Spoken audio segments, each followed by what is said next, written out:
Good morning and welcome to Coffee and Handicapping. I'm Scotty McKeever from the Del Mar Hilton Hotel here in San Diego, right across the street from Del Mar.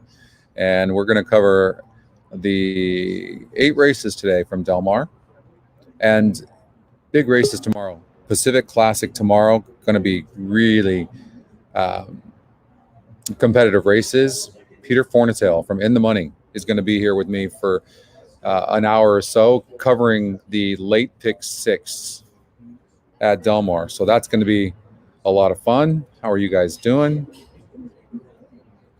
Hopefully good. A little bit cold here this morning, but we've got 8 races here. I've run the races. So yesterday, did you guys see the pick 5? What up, Brady? Peter Fornatail and I tomorrow, for he's going to be on for about an hour. Did you guys see that 3 horse? Yeah, so here's the thing. I ran the simulated race. So I was talking to Chris, my buddy Chris, and the night before. And I'm like, the mock race has this 3 horse winning. Let's go to the race. Race number 4 at Del Mar yesterday. I said that the mock race has the 3 horse winning SoCal Red. I'm like, the horses lost by 17 and 13 lengths respectively. It is stretching out. GSR is a little bit higher. I'm like, but I don't believe it. That's what I get for not believing it. What up, Daniel, John, Pat?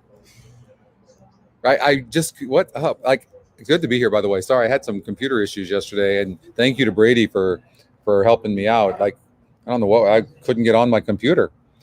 So anyways, I was able to get some stuff done anyways, but big shout out to Brady for covering for me. The best.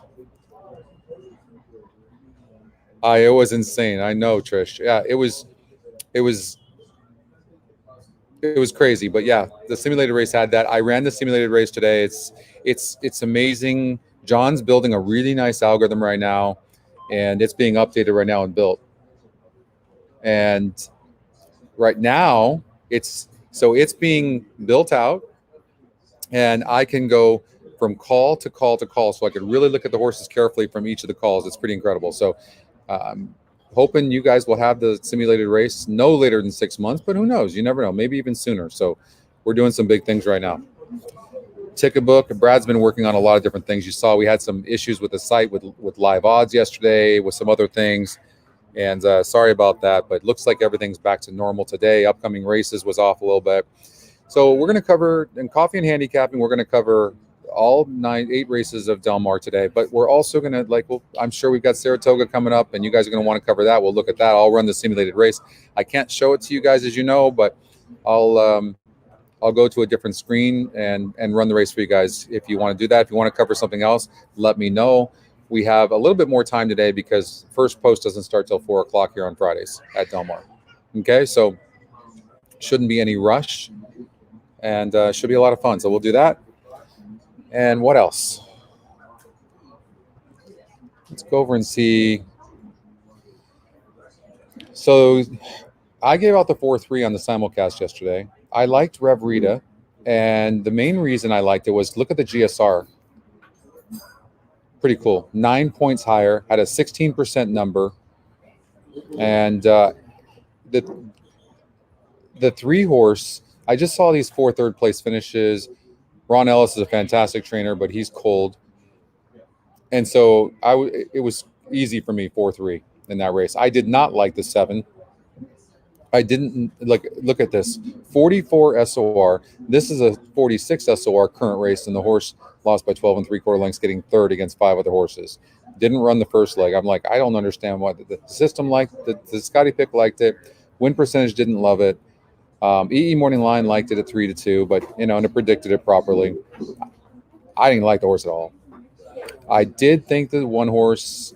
I'm mad for not making this horse my third choice because I made the 6 horse, who I kind of got on a little bit. Esagati. I don't know why I did. You know what I do? You know what happened? I saw this race 2 back, 6 furlongs at Santa Anita, got a second place finish. It was only 4 other horses though. You need to look at the post, look at the field, then goes longer, shows a little bit of speed, and against But here's what's interesting. You guys see this? So a lot of people are saying that this horse was in a maiden special weight and now dropping in back in class down to this $63,000 claimer. But what do we see here? Look at this. The optional claiming 50,000 maiden, that was a 46 SOR. That maiden special weight was a 42. That's why the SOR is so very important. Marco, good morning. Lee, good morning. Oscar, good morning. Stephen, Kent. Yeah, I thought it was going to come down too, Pat. But we're going to have a mandatory payout in the pick six. That's tomorrow. That's tomorrow. Peter Fornatail is going to be on the show. We will talk to Peter. I was on the In the Money podcast this morning with Peter. That will, I think that gets posted to YouTube and other channels, I think this afternoon. So look for that podcast. You'll hear me talking about the late pick six mandatory payout, which I think there's going to be $8 to $12 million in that pick six. But other than that, the races were really tough yesterday. Didn't really have that great of a day. I did say that I did have Rajika. I did okay. I said this horse was the best bet of the day. I actually got 4 to 5 odds. I'm shocked. Thought this horse was going to go off at 2 to 5. So that was good. Gave out that one. And Rajika I gave out as my top pick as well. And I had Margot's Boy as my third pick. So that was good. And then John Lee's had the 5-horse Warden Jerry. So and that trifecta paid pretty darn good too, $33.75 for 50 cents. What's up, Bill, Steve, Lawrence in the house? There's my man Andrew. Vern, good morning. Daniel, there's Billy. I showed up to do my own show. Fair enough. I had computer issues though. And in the last race here, in race number 8, Honor Among Men. Here's the thing. It was a Scotty Longshot. Scotty Longshot won 3 races yesterday. I just didn't think the horse was going to clear like that. If you'd have told me the horse was going to clear, the simulated race did have the horse winning. Good morning, Pam. It did have the horse winning, but it had the 11 clearing by a little bit. But you just don't know what the other jockey is going to do. But anyways, the horse went gate to wire and held on. I gave out the 6 didn't run. I took a chance with the 6. I don't know why I did. I don't know. I thought the horse would run better. Didn't run better. I had a note on this horse. No speed, could finish some. Didn't finish. I think it came last. I did give out the 7 and 8 for the second and third spot, and they came in second and third. But all right, that's yesterday. First time user. So your first name is Russ, and it's good to have you. I love when new people chime in. It's fantastic. So, all right. Going to be a fun day. We got Pimlico. You've got Saratoga race number 1. All right, Russ. It's great to have you. So here's the thing, too. I would highly suggest you can reach out on Intercom, right? So you can go here, go on Intercom. And I'm going to start pushing this a lot to you guys. You can go to Intercom and click on that, and then you can type in, send us a message.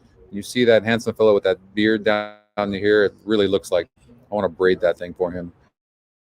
And ask for me to do a one-on-one. I'll do a one-on-one, but maybe we get like 5 to 10 people on each one.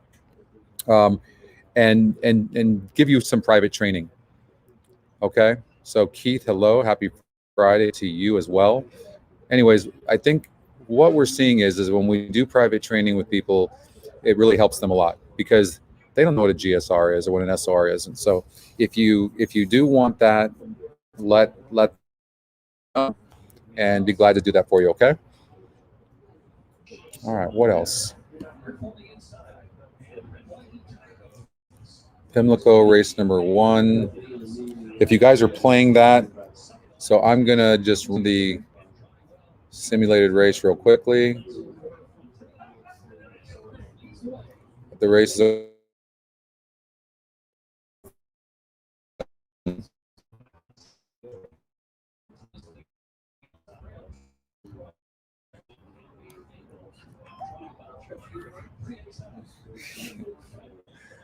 let's see here. All right, let's run it. So it shows the 2 horse lead, and the 4 right there, but then the 2 stops, and then the 1 really finishes. I don't know. It says one easy and then 3 seconds. So let me know what happens over there. All right, so that's at Pimlico. At Saratoga, 4 horses, huh? 5 horse and 1. 1 might send. And the 4 closes really good. Has the 5 holding on over the 4, and it shows the 1 slowing up. That's over at Saratoga, okay? All right, so that's the advantage as well of watching this show, is I can run that. You guys are going to have this tool and many others that are coming up over here the next 6 months. There's a lot of stuff being built right now. 213 at Pimlico.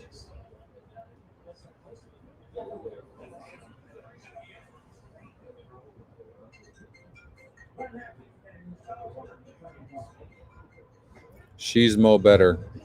So top 2 Scotty picks.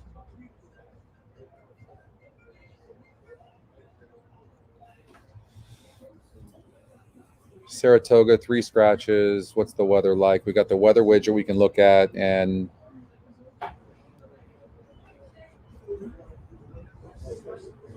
so GSR stands for genetic strength rating for those of you that are new, and it goes back 3 generations of family to generate a number from 1 to 100. Okay, and it's really good for horses doing something for the first time. No, Greg, good question. The system, none of the systems adjust for sloppy tracks, but what you can do is go to the GSR Plus. If you click on the horse, you can see our past performances, which we call Handy View. Click on GSR Plus, and you can look at the wet tab. Click on it and sort it. You can see like 3 horse has very good breeding going long on a wet track. Very good.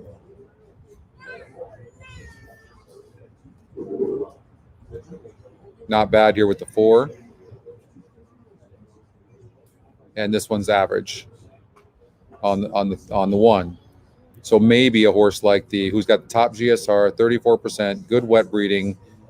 Maybe a horse like the 3 would be a horse you would try to beat the 1 with.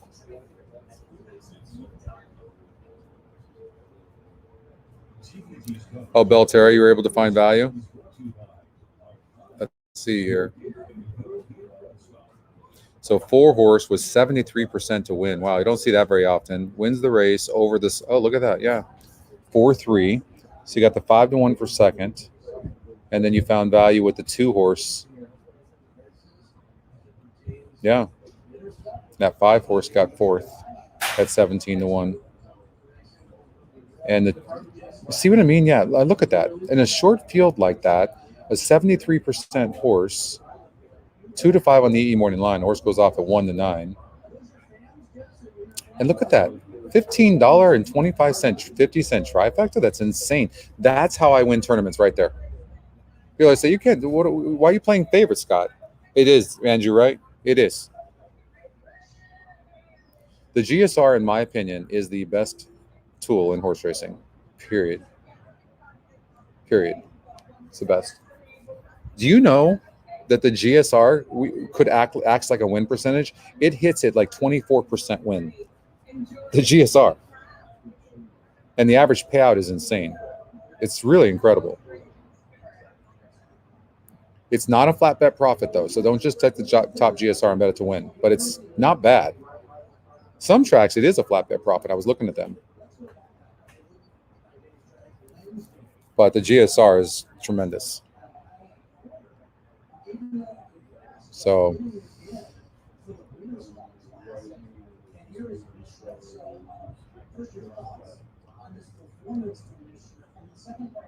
we got Saratoga coming up in race number 1 in 18 minutes. And the 5 horse has got a good win percentage. All right, let's get to Del Mar. By the way, I handicapped most of Del Mar. So this should help. All right. So first Premio, I have a note on this horse. Broke great and was held with a slow pace up front and went 8 wide. Also, rail was way out, bad ride. Okay. The only negative is, for me, Umberto is aboard this horse again. Craig DeLossi claims this horse, has a 38% win, 8-5 right now getting bet. This horse really doesn't, there's not a lot of horses in the race. Okay, so short field of 7. This horse was so much best in that last race, it's not even funny. It was such a bad ride. Anyways, I think the 3 horse is the horse to beat. The 1 horse is, this horse fits. If you throw out those last 2 races from the 10 hole, the Scotty Longshot, this one fits as well. The 6 horse, a sprinter stretching out. I think this horse might be tough here on the stretch out, getting bet a little bit as well. It has turf breeding. It's been on the turf a few times. You can see here though, 9 races are average 13,000 per start on dirt. 5 races average 8,000 per start on turf. So that's a negative. But the GSR is not bad. It does go down a little bit, but this horse, this is a sprinter stretching out, so this horse could be tough going gate to wire. He is turning the corner a little bit. Pimlico race 1 was 216. Okay. So I do think that first Premio is the horse to beat. And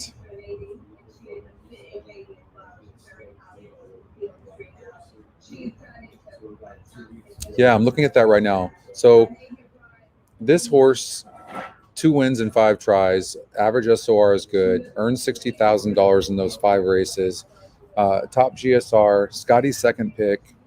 Absolutely, this horse deserves a strong look. Coming back at the same level, and yeah.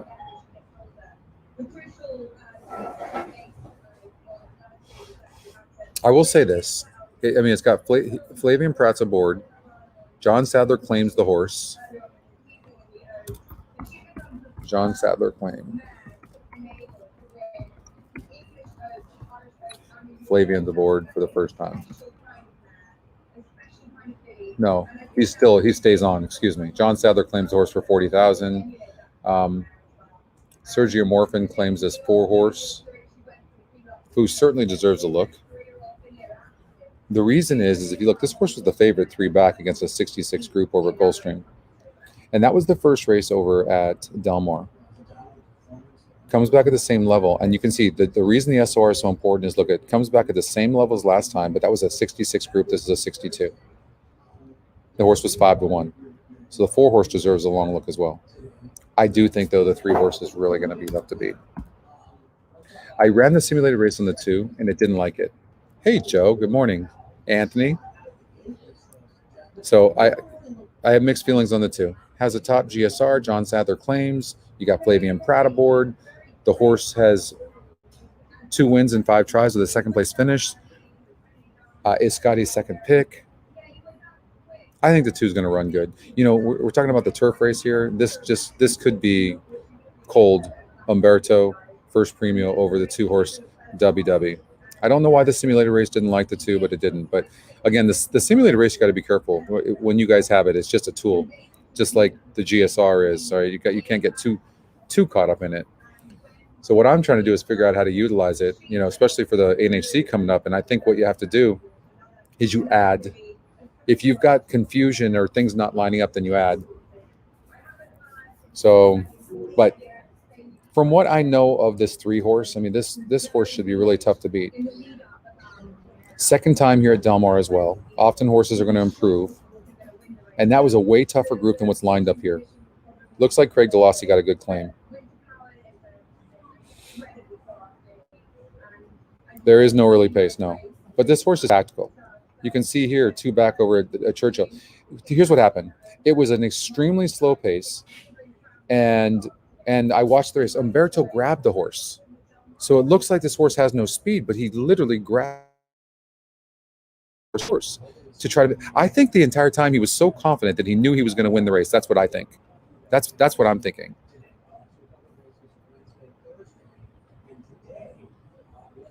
Yeah, we are.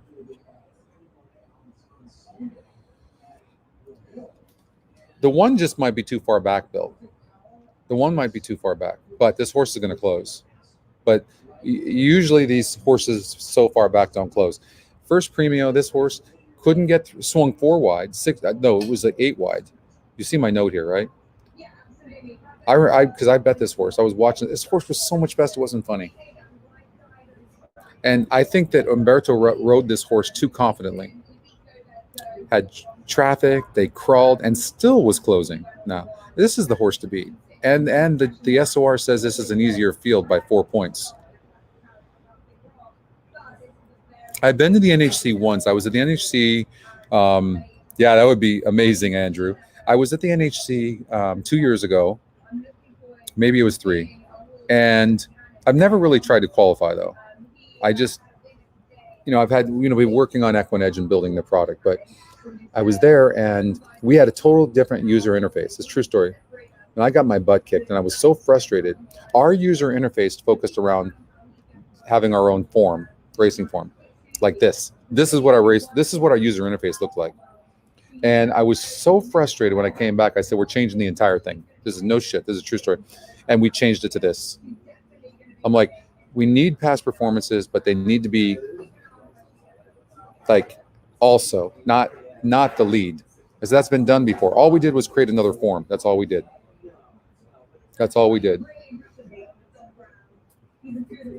So, and then we changed it to this. Now we have way more tools. I didn't have the GSR then. We didn't have the SOR. I didn't have the EE morning line. I certainly didn't have the simulated race. So, yeah. So, I think I have a better shot. Tough. Some really, really top-notch handicappers, and you need a lot of luck as well. But I feel way more prepared going into this year than I did the first time. So I'm gonna single the 3 because I'm not really loving the 2. The simulated race didn't love the 2. And the 1 horse is going to be far back. So part of the consideration when you take a horse and you want to single it is you can find all the positives in the horse you want, like a note like this. That's great. Okay, but now you need to look at the competition because they might be good too. Sometimes we look at things from one set of lenses. I do that. It's took me a while to go, okay. Just because you have a note on a horse does not mean you single that horse. You need to look at the competition carefully. Just because a horse had trouble in a race that you put a note on does not mean you single that horse next time out. And now, but I look at the competition and I go, I don't really like the competition that much. So I do think the 3 is going to be tough. And I do think the 6 horse is going to go to the lead in a race that's lacking speed and could be tough. So I'm going to go 3, 6, and it will be between my 3rd horse will be between the 1 and the 2. Between the 1 and the 2.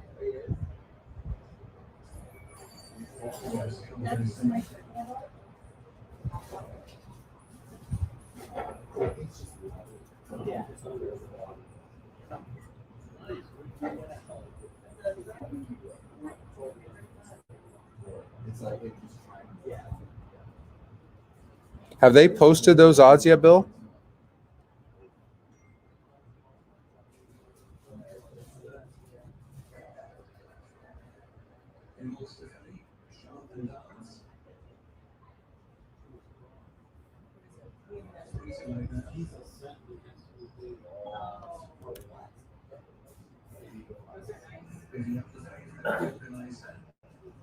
Yeah, I'm going to say 3-6-2.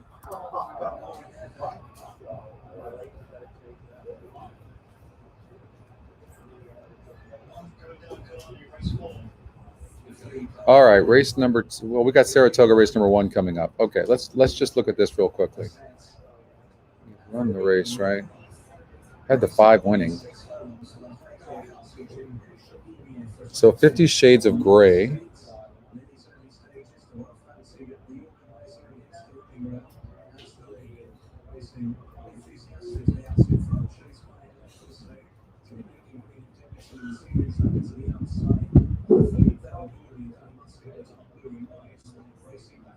Let me look at that again.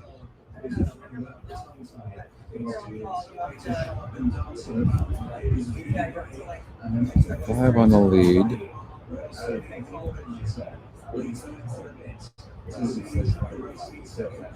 So it has the 5 horse. I'm assuming the 5 horse, 50 Shades of Grey. This horse is going to take off to the lead. There's no question. No question.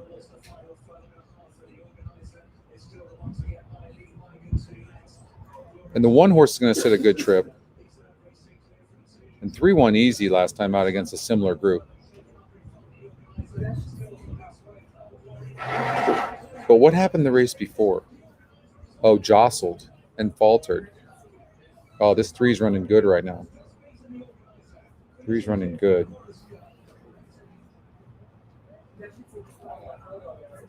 That's a really tough, for only 4 horses, that's a really tough race.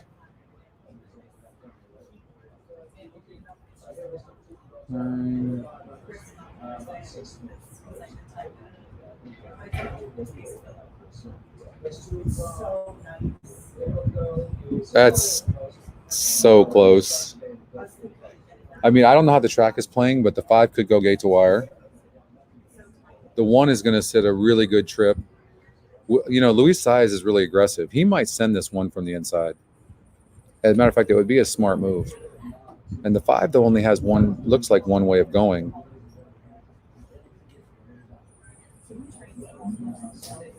Even the 4 is not out of this. The system shows the 4 horse finishing really fast. Yeah, I don't even know, honestly. That's tough.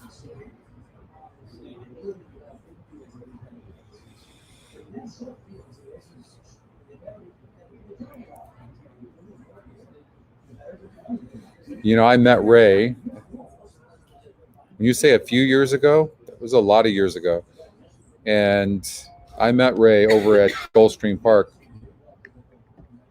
And really nice guy. He was very nice. I don't know what he uses, but he was like, he had everything all set up. It was pretty neat. All right, so we're moving through Del Mar pretty quickly.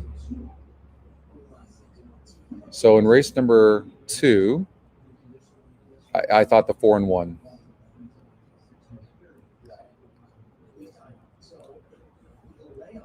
This 4 is going on dirt for the first time. A lot of times when this happens, people don't know what to do in races like this. Mark Blatt, the horse has been off since January, and this 4 horse can run.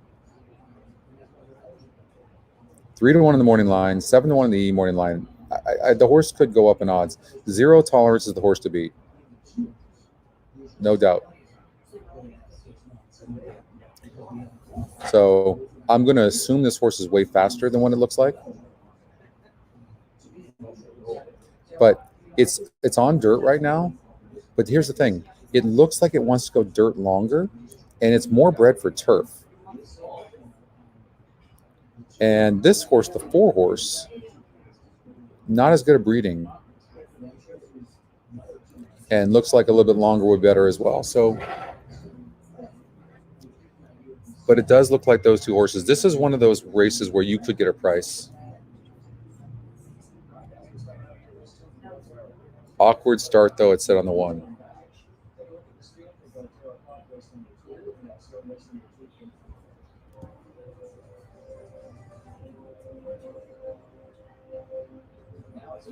Socially Smart. 44 SOR last time out. Got a 2nd place finish against 5 other horses. These are just not the types of horses I like. Will this horse show speed early? Yes, but not my type of horse. Not in the top 2 Scotty. Not a Scotty long shot. The 5 horse, Sweet and Cheeky, Scotty long shot. This horse never breaks good. It stumbled though. Stumbled last time out. But what happened the race before that? I mean, it's no good when you go off at 5-2 favorite. Lukewarm, yes, and then you get 7th. I don't know. And look at this. I mean, you're talking about a straight maiden horse that was running really good in the first 3 races and all of a sudden can't run. This horse has got issues. Scotty long shot though, in what looks like to be a tough race. The one just might be too good for these just out of default, even though maybe this horse isn't going to be as good on dirt. This is an interesting horse. The 3-horse, the Pharaoh's Girl. Duel last time out from the inside. You can always forgive a horse doing that.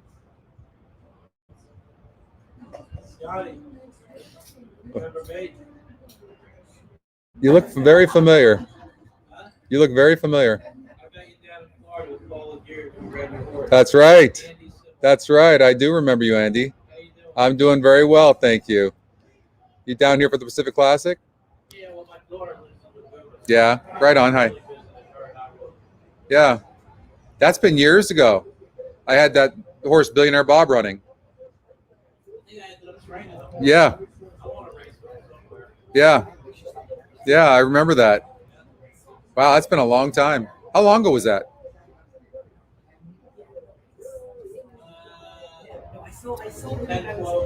Yeah.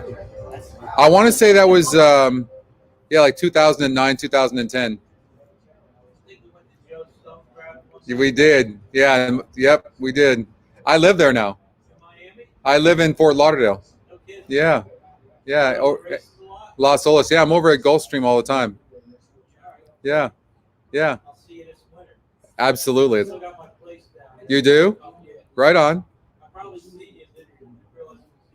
I know. Well, oh, the Express Bet Select Suite. Oh, John and I are very good friends. Yeah. Yeah. I was up there for last year when it was like in March or something. Yeah. Yeah. Yeah, just depending on the season. Yeah. We'll see you there then. Yeah, I got a horse in for John tomorrow in Delaware. Oh, you do? Yeah. Really? John's a good guy. He's the best. Yeah. Great guy to get along with. Good guy to train. Very fair person. Yeah, he is. One of the few people that train he doesn't give a horse. No, he doesn't. He's a good man. Yeah. You met his wife, Marianne? Yeah, sure. She's fantastic. His house in Ocean City. Yeah. Oh, you were? You were back there, huh? Yeah. My wife, Betsy. Hi, Betsy. Hi, guys. Hey, guys. Nice to meet you. I know. Yeah. Yeah. Always talking about horses. Well, look where we're at. Right? This is like the Mecca, right? It is. We were in the horse racing. This is the place to be. Yeah. Like I was funny, I was going over to the track this morning, I walked over here like 7 in the morning, there's a couple guys talking to this other girl, they didn't know each other. There's the Ample Turf Point Park, I got horse back. It's just unbelievable. Yeah, I know. Hopefully it clears up. The weather's been beautiful here. Yeah, it's a little bit overcast, but it's been really nice. Yeah. I've heard. Yeah, I know. Yeah, I came at the right time.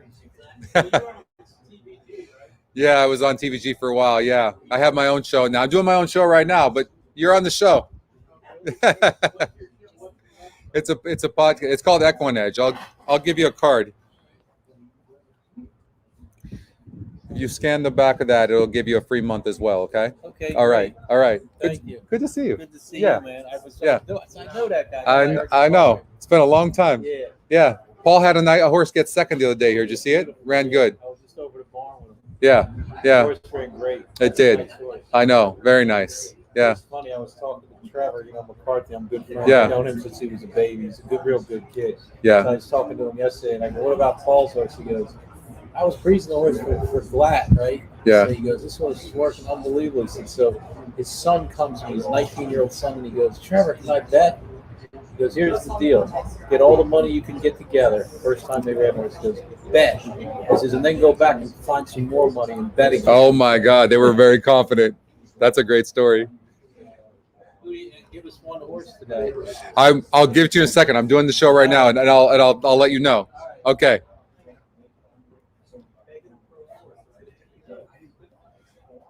All right, guys.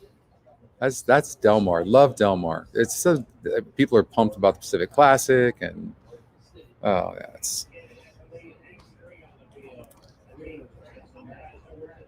Okay.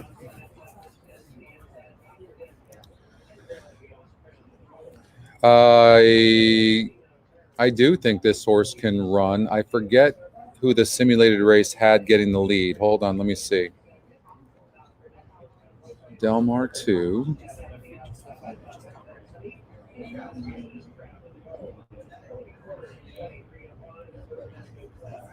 Del Mar 2. Del Mar, let's see here.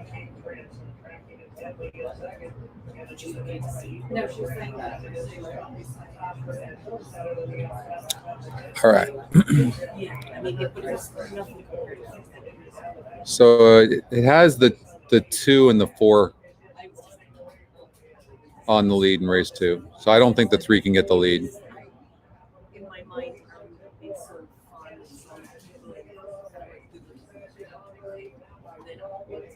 Yeah, I don't think the 3 is fast enough, and the 3 doesn't finish. So I'm going to change my mind on the 3. I do think the race is between the 1 and the 4.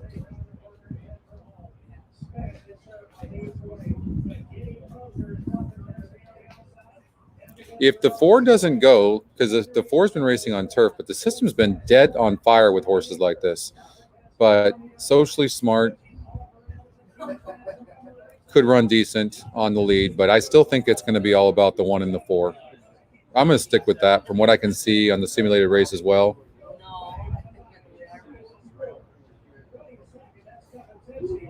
I will say this, the 5 and 6 are closing pretty good. Like maybe the 5 and 6 for like the 2nd or 3rd spot, you know, something like this for exotics. Okay.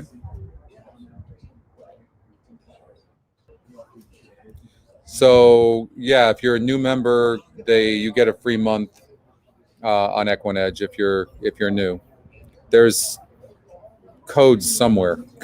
I don't know if Mike's watching right now, but he can put that up there. But yeah, there's the In the Money podcast as well. If you go to the In the Money podcast, they've got a code. Razor Sharp Picks has a code. So I'm not sure what it is, but yeah, there's a free month for brand new people. That goes away shortly as well. I think at the end of Del Mar, it goes away. Okay, so it really does look like 4 and 1. I think the 5 and 6. I think the 2 is going to get the lead probably. The system says the 4 is going to have the lead with the 2. We'll see. 4 is obviously proved to be fast against turf horses. Yeah.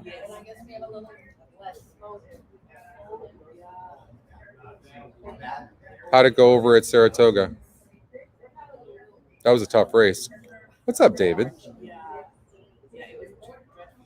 What a beautiful Friday.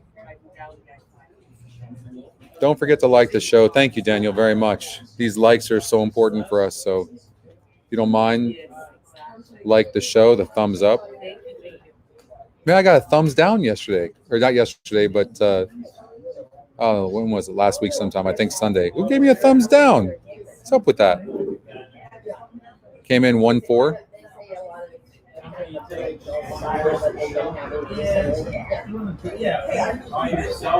Let's see here. 1-4 at Soga. So, yep. Said that Saya is going to take it to him. Did he go straight to the lead? He took him back?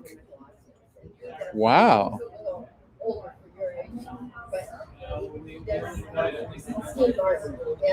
That, and then the system had the 4 finishing fast. That nothing lined up there. That was just one of those really, really tough races. But that's the way you have to remember when even with these tools here, with all the tools, you got the top Scotty pick, the second pick, the Scotty long shot, the E morning line, all that kind of stuff. When things don't line up,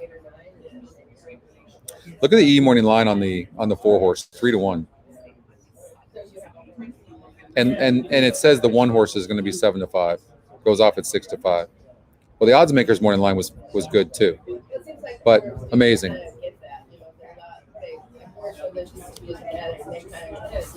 I wasn't focused last Sunday. No, you know what? I had a hard time last Sunday. That's true.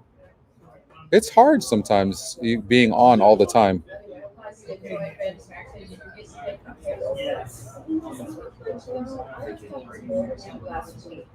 He is. Luis Saez is really doing well. Del Mar. All right. So I'm thinking 1 and 4 guys, you know, in the race number 2. I'm thinking the 3 horse is a single in, but I do think the 6 is a little scary on the lead. Sprinter stretching out and has some breeding. I had a hard time, man. I don't think my picks did great. I think they did all right. I don't think I've had a bad day, but I definitely was struggling last week.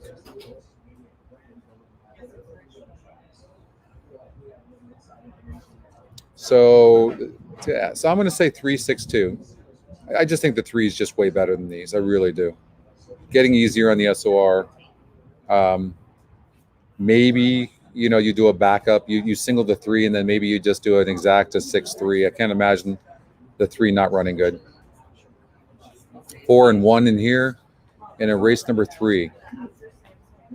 I love the 1 horse in here, Indian Peak. I do. Big GSR on the 2 horse Bob and Jackie. I mean, this horse fits, but here's the thing when I look at these GSRs. This horse, like, it always has big GSRs. So we already know. It's not like it's a horse that's had, like, not a lot of races, and then all of a sudden the GSR jumped up. So you give an example. You have a horse that had a 60 GSR and ran 3rd, but ran really good. And all of a sudden it has a 75 GSR. And you're like, okay, that's where you want to see the GSR. But here, this horse always has a big GSR. Alexis Centennial going to outride Umberto and Flavian? I doubt it. Going to take him as far as he can. That's the way I see with Bob and Jackie. Not for me. I think Indian Peak's going to win this race. And Umberto gets off the 2 horse. You're not taking one of the best turf jockeys off to ride the 5. 5 is wide. This horse has burned some money. Did break from the 10 hole last time out, but prior, what was the excuse? You were the even money favorite. I don't know. Doesn't get the pulse running. I think this horse is going to get a good ride. Broke 9th last time out in the California Dreaming Stakes. I think that Indian Peak is the horse to beat. Capiche? You're going to have to wait for that, Stephen. You can't get ahead of yourself like that. Judy. How are you, Judy? Oh, you singled it? Nice single, Judy. See, that's just all decision-making. It really is, honestly. I looked at that race and I was completely confused. Good single. That was all you.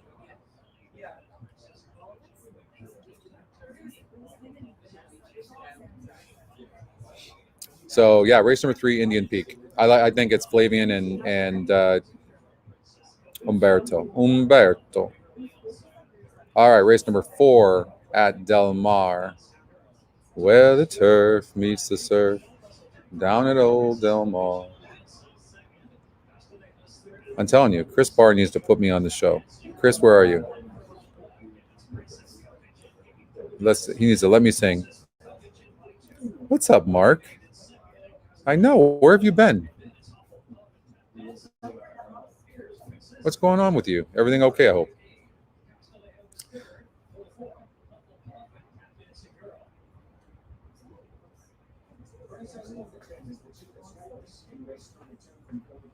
Okay. This is a wide open race on paper. Obviously, top win percentage is only 21%. So you have a horse that's 5-2 on the morning line, 3-2 on the morning line. That's fine. It's 3-2. It's just the system saying this is going to be the favorite. This is not the type of favorite you bet to win. It's just not. Only 21% to win. And this is a horse you try to beat. It's a big difference going around the hook over at Los Alamitos and coming up here at Del Mar and winning. Big difference. Not to mention, look at the SOR. That was a 48 SOR and got an easy lead. Went off at 50 cents on the dollar. It did what it was supposed to do. I will say this. The horse was bumped between starts 2 races back, won 5.5 over at Los Alamitos, and did win that race, coming from behind. And the form on this horse is tremendous. No question. But I'm going with the 6 horse, yellow dress.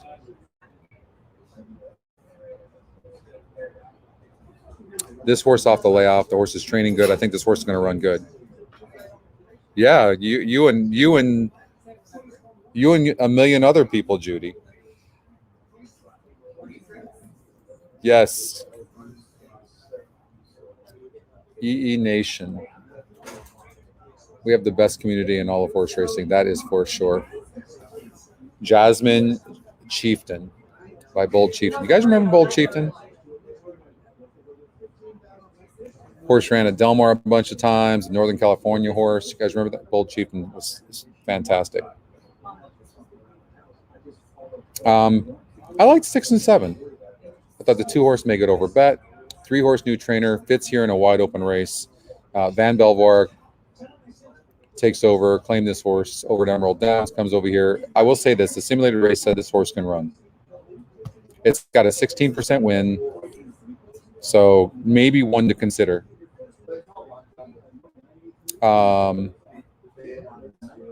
Umberto could have a good day today. I think the 6 horse here, Yellow Dress, is going to run a good race.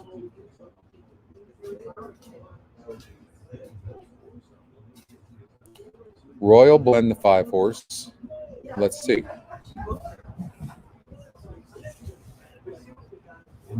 Had a perfect trip last time out and stopped. It could be that it was 7/8. Maybe didn't like going 7 furlongs. I don't know. It was a tougher group. This is still a tougher group than what the maiden field that this horse beat. 2 back. Okay, it is second off a layoff, so maybe needed the race. Yeah, I think the 5 horse, and I wasn't considering the 5, but I need to run the race real quickly, actually. Race number 4. I need to see what the system has this horse doing.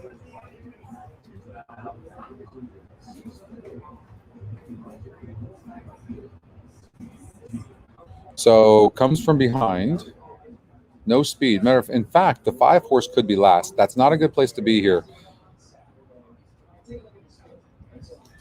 Still last. So the horse is finishing some.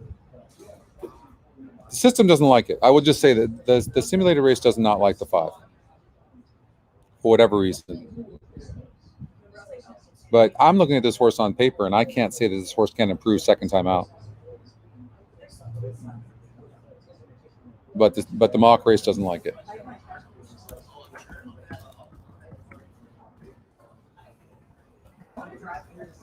I would just have you remember this, though. When the real racing began in that last race, the horse just stopped. Now, could it be that the horse needed the race? Could be. Was off for 7 months. But all this horse has done is beat him 40,000 maiden claiming field. That's all this horse did at 6-5.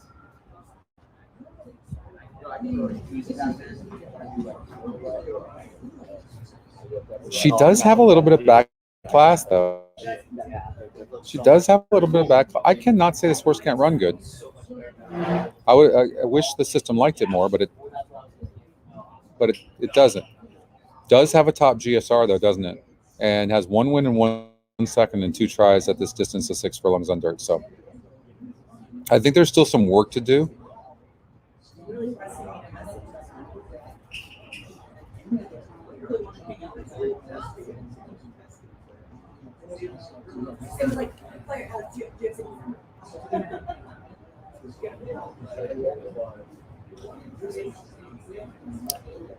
The 11, no, which race am I in? No, that's race 4.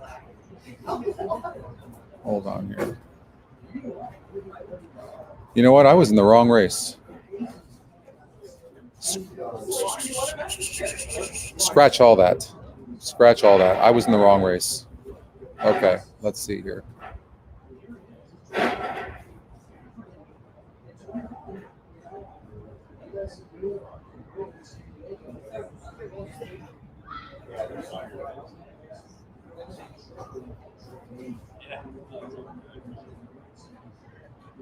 So the 1 horse has the lead early. Then the 3 horse just really takes over. Who's the 3? Coralia. Yeah, I just didn't know what to believe with that, only because this horse is coming from Emerald Downs. But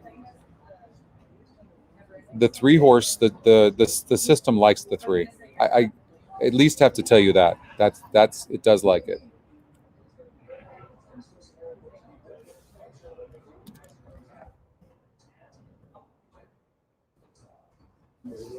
mock race likes it a lot.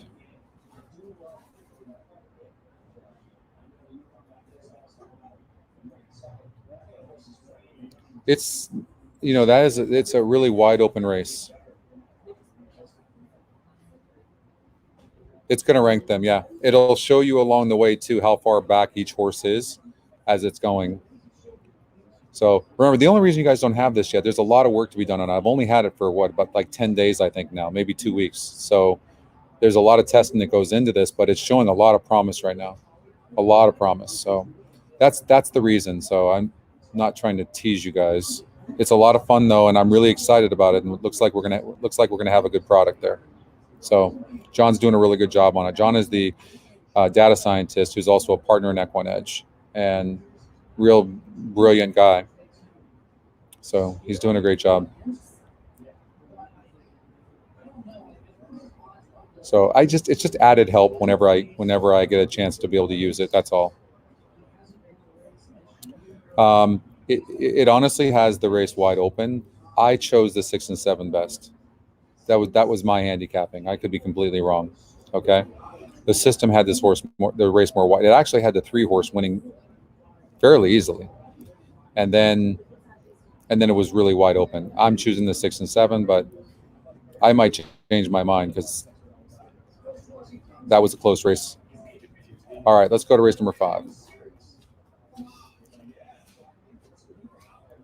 I just want to point out the 1 horse here in race number 5, Play Chicken.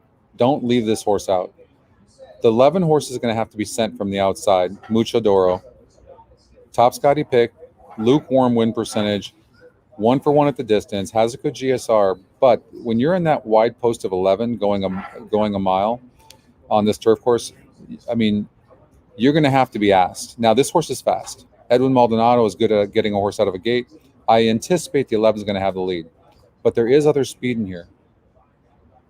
So it just depends. But the 1 is extremely fast. And the 1 can sit and rate a little bit. So and the 1 breaks good as well.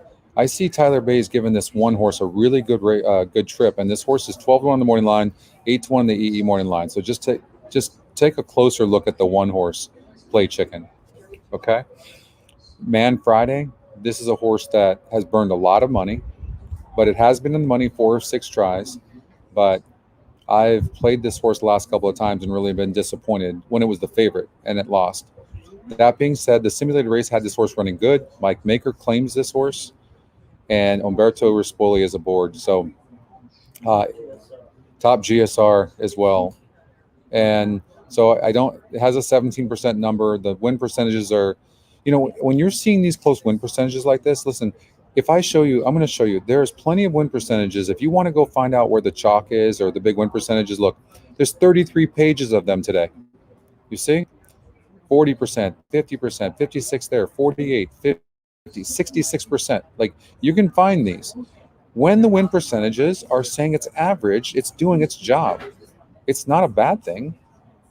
You have to remember that. It's telling you that the race is wide open. So what you need to do is find other metrics. Look at the GSR.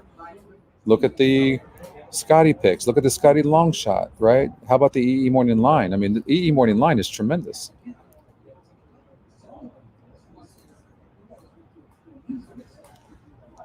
Right? Like, look, in just the 4 horse is 12-1 on the morning line. It's Scotty's second pick, and it's 3-1 in the EE morning line, and 24%. I mean, the 4 horse is live. And this horse has lost by 14 and 8 lengths respectively in the last couple of races. Right? There's no way we're getting 12-1 on this horse. So I don't know what's happened to the horse in the last couple of races, but clearly this horse is live. How about the Scotty long shot? This horse got 3rd place last time out again in a 40,000 claimer. Moves up in class a little bit. Tim McKenna. The E morning line doesn't like this horse as much, but it's still the Scotty long shot. And so that horse deserves a lot of respect. 3 Scotty long shots won at Del Mar yesterday. By the way, will you guys stop betting the Scotty long shot to win? You dropped the ROI. We ran the stats the other day, and what the cool thing about the Scotty long shot is it's not about a win bet always, right? You can still find that Scotty long shot to be 1st, 2nd, or 3rd and make some good money. But we did run the ROI, and it's like it dropped from -5% to -14%. Now that's after takeout, which is still good, but that tells me that people are betting the Scotty long shot. But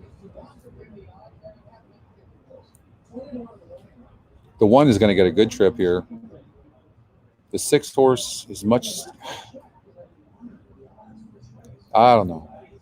And even the one time this horse did win, that was a straight maiden and had a 2-length lead and then barely hung on.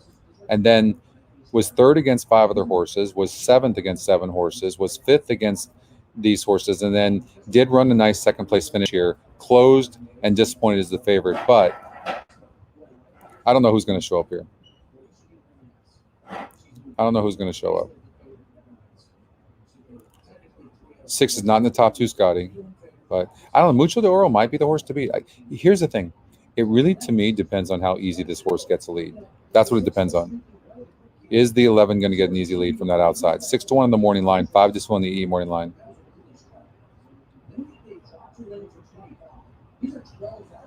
And you know what I think is happening with this is what I think is happening with the 4 horse in Jest. I think this horse just needs the lead. And so when this horse doesn't clear, it doesn't run well. So maybe, yeah, I just answered my own question. That's the problem with this horse. It needs the lead, doesn't it? Look at it. It doesn't pass horses. It does not pass horses. No. That's what it is. I will say this, though. It is dropping. If you look at it, it's been facing 62, 64, 64. The last time it was in a 54 group, that was 4 races back, and the horse barely lost, but it got an easy lead. I don't think it's getting the lead here. I think the 11 is faster. Hold on. Let me run this real quickly, and I'll tell you. This could be the type of horse that we leave out and don't play. Race number 5, Del Mar. Welcome to Del Mar. Here are today's changes. Okay. The 1 is fast, 4 is fast, and the 11 is fast. Okay. Now, here's the thing. 4 is going. I can tell you that right now. And the 11's going. So something's got to give. And the thing is the 4 horse can control this because the 11 has to go wide. So the 4 is going to really force the hand of the 11.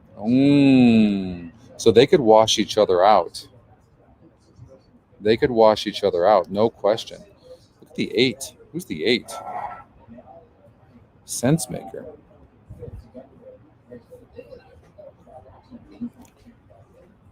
Six is really finishing.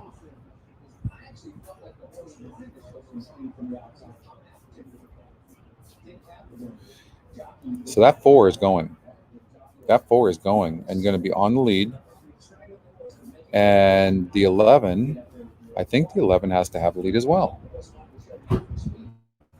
See? Okay, you know what? The 11 can maybe rate a little bit. But they're going to be going fast, but it has to be near the pace, and the 4 is going. And Edwin Maldonado's sending on that 11. He has to send. And the 4 is going. That washes them out. The 6 is going to run good today. Oh, there's Cindy. How's your back, Cindy?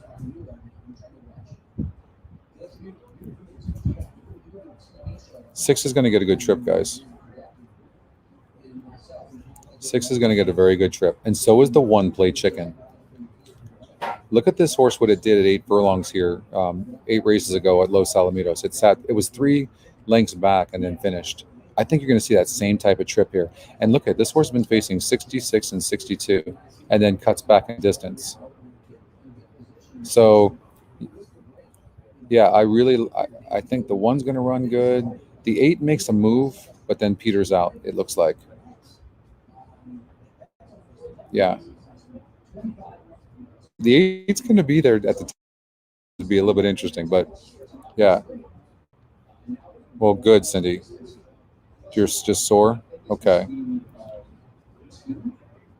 You're not 56 anymore, Cindy. What are you doing? You got to take care of yourself. You're not a spring chicken like I am. I'm seeing the trips I'm seeing the 1 get a good trip. I'm seeing the 6 get a good trip. How about this Muay? This one, I don't like the post. I can tell you that. I don't like the post, but this one could run better. John Sadler, Joe Bravo could get a good trip. This six man, the more I'm looking at this 6-horse. I'm trying to make an excuse. What was here? Hopped, yes, but never ran. Disappointing effort. That was my note 3 back against a 54 group. Okay, that was a 54 group. Then faced a 62 group, went off a 27-1, didn't run. And then faced a 48 group. This is a 54 group. So arguably, not even arguably, this is 6 points higher.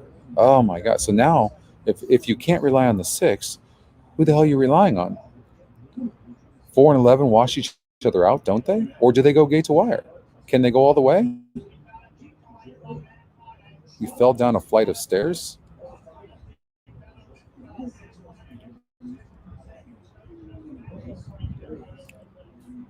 Is maybe the one's the horse here?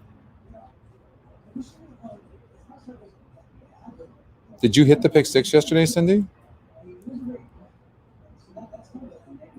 So here's the thing about the 6. I think the 6 is going to get a really good trip. That being said, this is a tougher group. This horse has never run good against a group like this.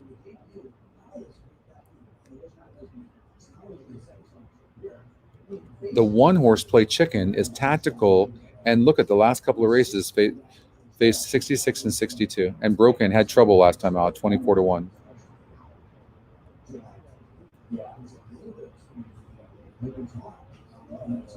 Tyler's a good jockey, and he's actually getting on fire.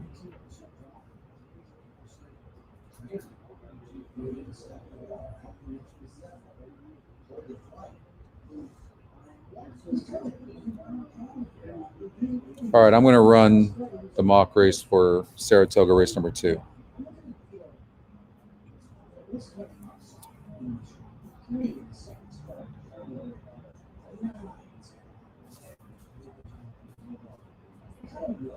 Six minutes before the race.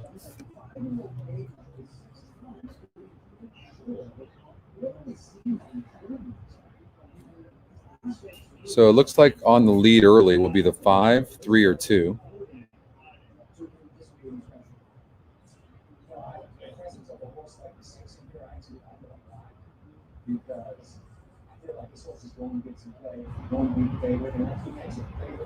And here comes the 8. 2, 5, 8.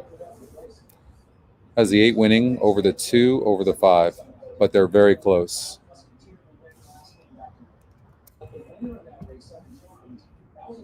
These first-time starters, second-time starters. Okay, this horse broke 10th. This horse is eligible to run better for sure. 5 horses at 9-1. It's a first-time starter. Okay. And the 2 horse is a second-time starter who is jumping on the dirt. The GSR drops, but the horse is getting bet. Interesting. Scotty Longshot and the 8, the Scotty Longshot. Interesting. Esperanza, 73 GSR, first-time starter. Irad Ortiz. A little bit dead on the board at 4-1, though.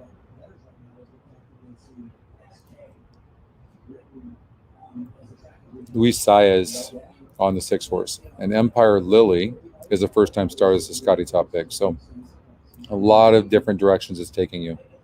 A lot of different directions. Yeah. It's a real tough one. That's really tough.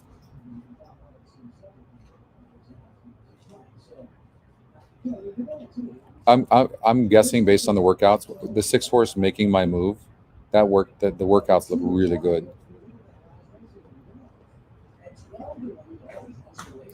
Esperanza.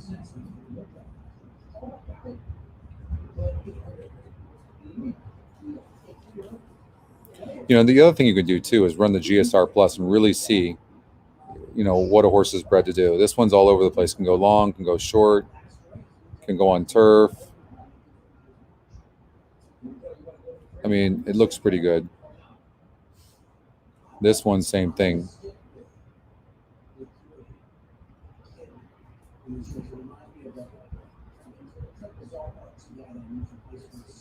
Some good breeding in here.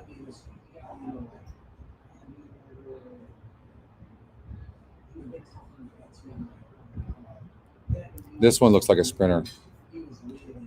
Yeah, nothing has changed my mind towards the 6 horse, based on these workouts and based on the breeding.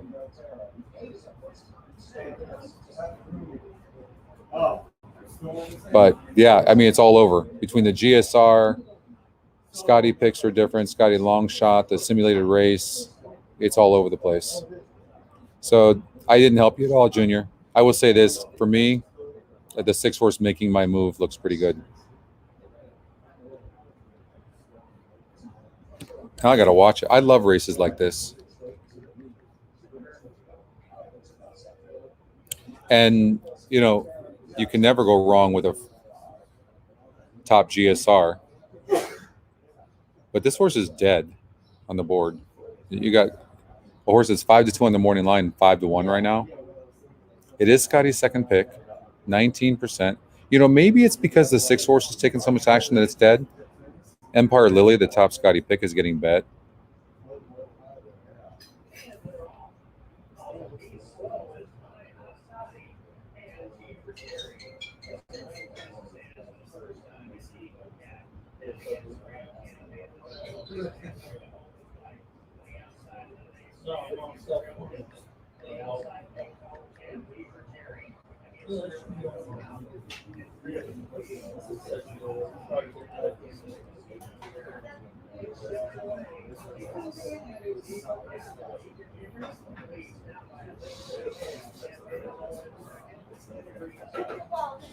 Love these baby races.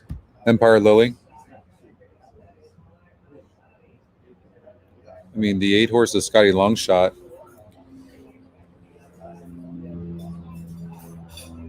Stumbled off slow, broke last. They're at the gate. They already know, so they're leaving the gate open for the 2. So they must have been told that this 2 horse doesn't like to load. We'll see what happens. 1 doesn't look particularly good.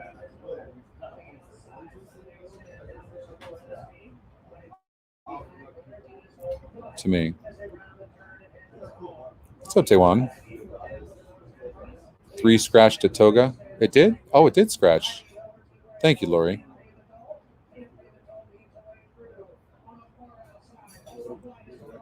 Two didn't look that great to me.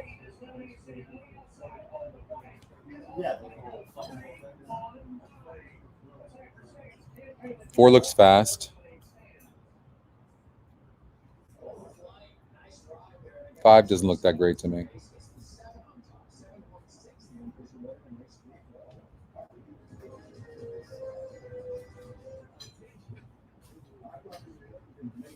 Six looks okay. 4 looks the best to me. Top Scotty pick. 7 looks average.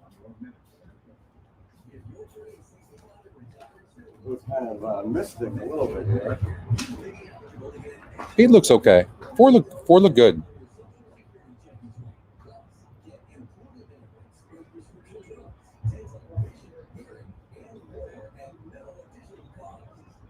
Eight broke dead last again. So horse obviously has an issue in the gate.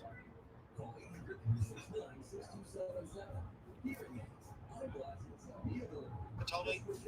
And on the outside, it is making my move. Making my move with a head in front of Silverfish. Transites Totally down on the inside in third. Empire Lily is 3 lengths back in fourth. Then it's another 5. 2 beautiful banks. So 6 has the lead. Ended up going off as 6-5, making my move. In seventh, the opening quarter was running 21 and 4/5 seconds. 21 and 4/5 seconds is pretty fast. 5-4 sitting in second right now, but it's going to be passed by the 4, I would imagine. But 6 is going to win the race, making my move.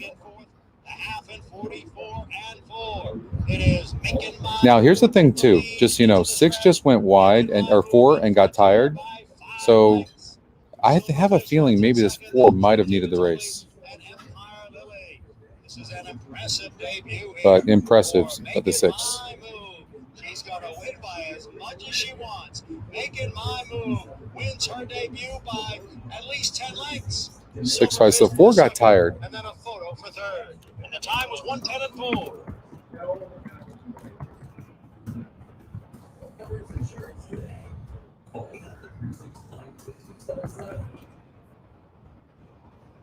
Okay.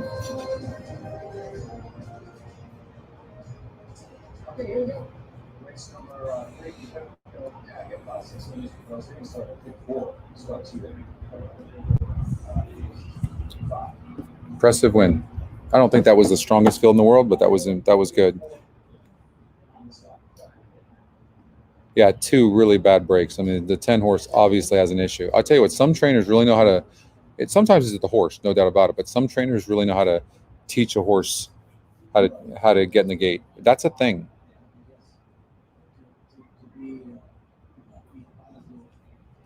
All right, let's get back out to Del Mar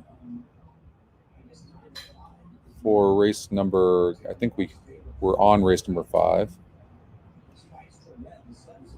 So I think the 11 and 4 are going to be really dueling up front. It looks like the 11 can rate some. It's a tough one. Abel Cedillo on the 4, he's sending this horse. And he's riding tremendously right now. Does a jockey on the 11, Edwin Maldonado, does he try to sit? Does he get tricky? You know what I mean? Does he go, okay, you know what? The 4's committed to the lead. So you see jockey, I wish there was one more speed horse in here. And there is in the 1, but the 1's not. I don't think the 1's going to duel. I don't think. I think the 1 would sit off of them.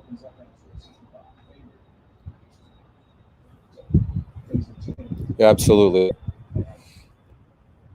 When a horse does not know how to break out of a gate, it just makes it impossible to win. So this is a really interesting race because if the 4 and 11 do duel, so they could end up going around the track first and second. Let me just say that. And the 4 is going. Only one way of going. The 11 looks like it can rate a little bit, but not really. So the 11's got to be on top of the 4. The 1's going to be sitting in third, probably very clearly. But if one of those 3 don't win, who's it going to be? The Scotty Longshot, maybe?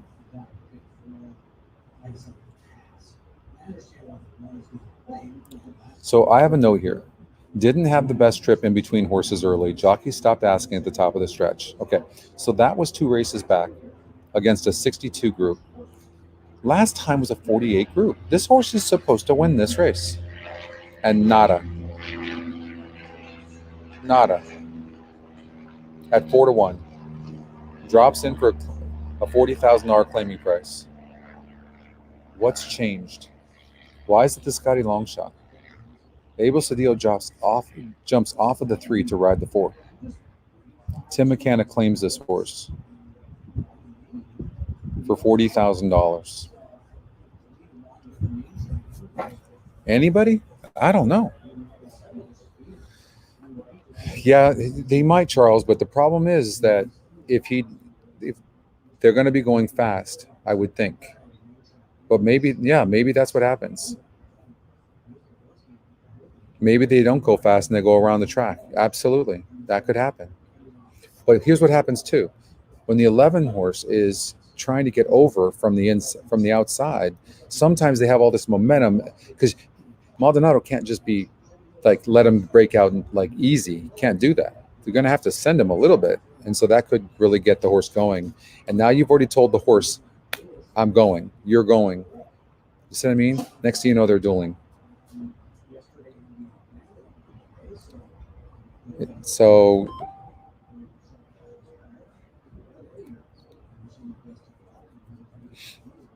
$11 is working well. You have to remember too, Judy, though, with workouts, this horse, when you say the 11's working well, that's all great, but we already know who this horse is, right? You're looking at this horse, you see it. So training good. Now, for first-time starters and things like that, then that makes sense. But they just need to keep this horse happy at this point. This horse is fit, okay. So don't get too caught up in the workouts with horses that have already run, okay? First-time starters, cool. Horses like this now. And I will say this about the 11 horse last time out. That was against a 64 group, and the horse was pinballed at the start. And so there is an excuse there. And that was at 17-1. The horse ran good. This is dropping to a 54.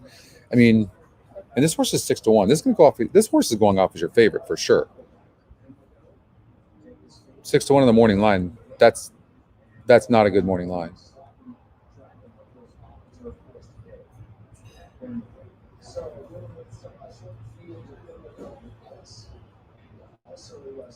I'm still thinking the 6 horse is a money burner and facing tougher here, but does get a good trip. But can't you see it? Going to be sitting a perfect trip and then look like it's going to win and then stops.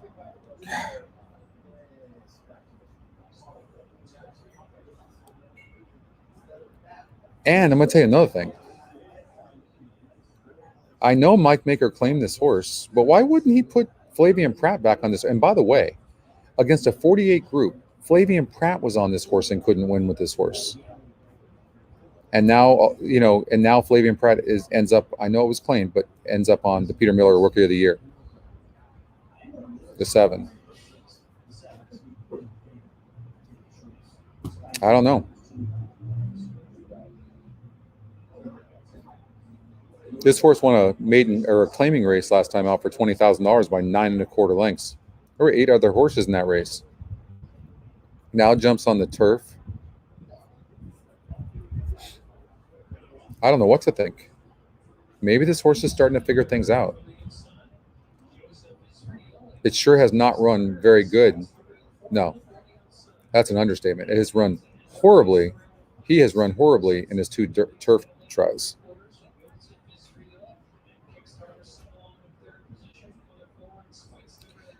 But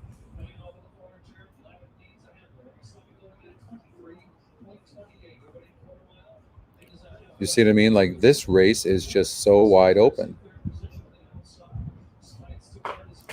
What's up, Alex? Muay Thai, the 9 horse. I still can't say this horse can't run good either. So, yeah. I'm thinking the 1's going to get a good trip here. I don't know how fast they're going to go up front. If the 4 and 11 go fast up front, they're toast. If they don't, 11's going to be your favorite, I would imagine. 6-1 in the morning line. That does give you an advantage. If you do like the 11, you think the 11's going to win. But here's the thing. If the 11 sits off the 4 and gives the 4 an easy lead, who says the 4 can't go gate to wire? Look what this 4 did. Had an easy lead on 5-14 and lost by a length and a half. Then goes to a 62 group. Can't get the lead, runs like hell. Then the last couple of races couldn't get the lead. Doug O'Neill thought so highly about this horse that he kicked grade 3 Los Al Derby, Oceanside Stakes. Like, obviously Doug is like this horse. Pulled, forced out the first start. Like, throw these out. This horse can go gate to wire. And this horse is 12-1 on the morning line. And if the 11 sits off of the 4, and not only that, the 11 has to break from the outside, well, there you go. Then the 4 goes gate to wire. And then 12-1 on the morning line. There's no way you're getting 12-1 on this horse. And you got Abel Cedillo. And what if the 11 breaks bad like last time? Pinballed. And the 11's fast. But it's no bueno breaking from that 11 hole here on the turf.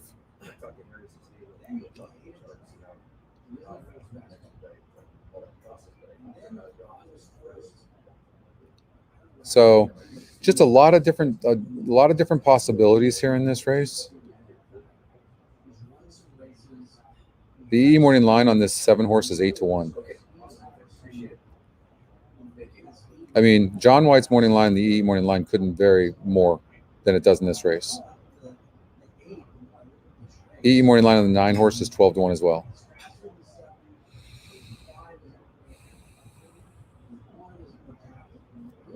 So it's wide open, I just don't know how the pace is going to play out. I just really don't know. And then you got the Scotty long shot just to throw a wrench into things. I made an excuse for this horse 2 back, but then the horse just didn't run last time out. Tim McCann claims the horse. Kent DeSormo is aboard.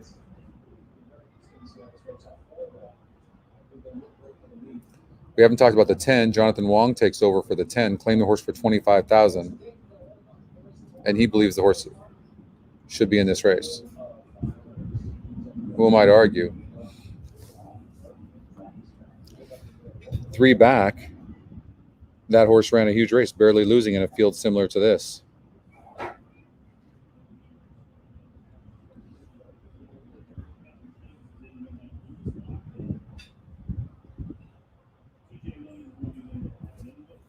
You know, think about the 11. I will say this is not a proven loser. As a matter of fact, has 3 wins in 5 lifetime races.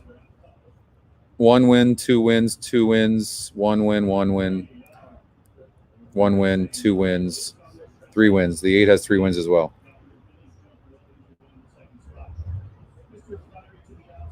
I'm having a hard time with this horse because this horse's best races were on the lead or near the lead.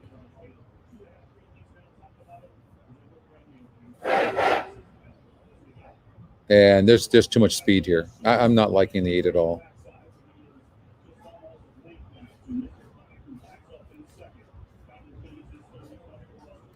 So this horse faces a 52 group and barely loses, then goes up to a 58 group and goes off at 5-2 over Golden Gate and just didn't run.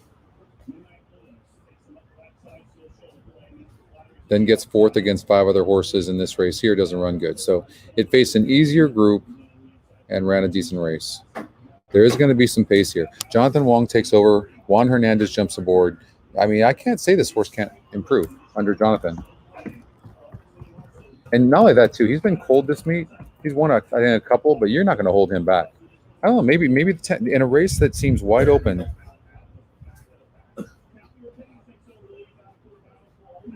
The chicken was just gelded, Dave. Oh, that's good. So, I mean, it doesn't hurt anything, but geldings only win 11%. The first time geldings only win 11% of the time. I'm probably going to play. I have not bet that much. I bet the other day. I bet yesterday a little bit and won a little bit of money. Day before I bet a little bit, won a little bit of money, but I haven't been playing. Anyways, have I confused you any more in this wide open 5th race?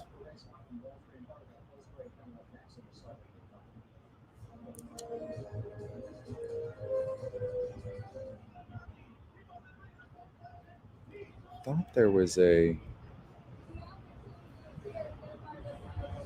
Let's see here. Gulfstream Park 2. 2-8. Okay.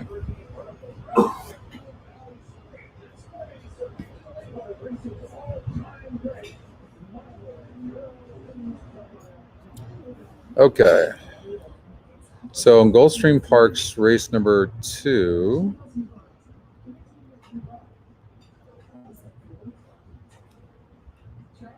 $12-1 in the morning line. This horse is 3-1, Del Rey Dolly.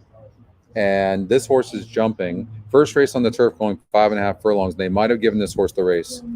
And this horse had a 42 GSR and now has a 57 GSR. So just one to watch for Mark Cassie, okay? So if you're gonna play Gulfstream Park, just maybe look at that. 3-horse David's Rose, the horse to beat. But this horse has burned some money as well. Dropping in class to the bottom here, but doesn't have to win. So anyways, just take a look at the 8-horse Del Rey Dolly over at Gulfstream. Okay.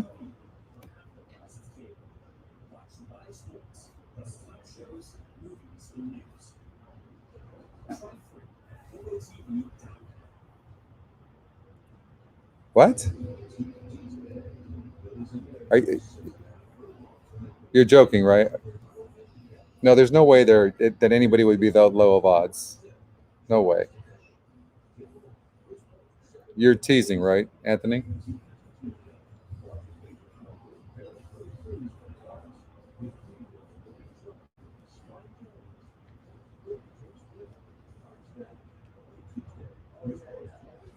Okay. So like, what? Well, I'm rooting for my man Brady.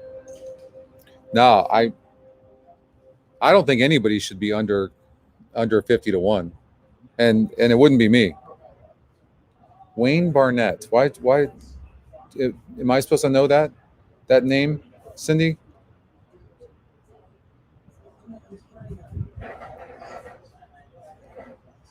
I would think I would be, if it's a cash game, I would imagine I'd be one of the favorites. But in the NHC, mythical tournament, I've only been in it. I think I've only been in that tournament once or twice. So, and I've not fared well. Wayne Barnett, he's a California jockey. I don't know. Trainer in the 10th. We'll look at that. Race number 1.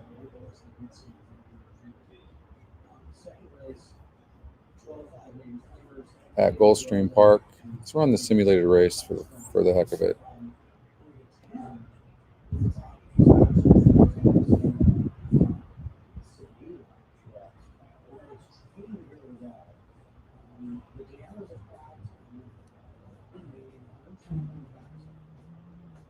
I think this one horse over at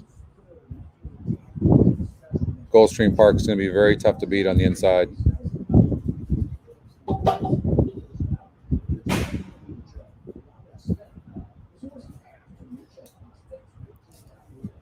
I would just say this: I have way more tools than I did. I don't feel confident, but I feel much better that I've got a shot. I don't think I would be the long shot that I would have been a year ago.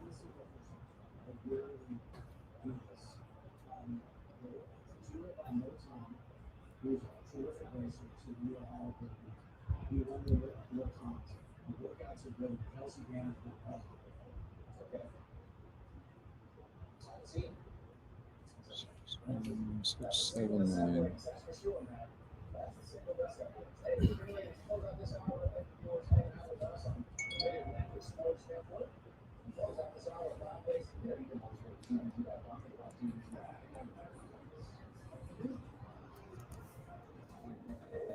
So over at Gulfstream Park, 1, 6, 7, 9. Somewhere in that order. Yeah, let's see. At Gulfstream? Oh, yeah, it is. The simulated race had the 20-1. Horse is 6-1 right now, streaking gray, and the system had this horse finishing really fast. Very interesting.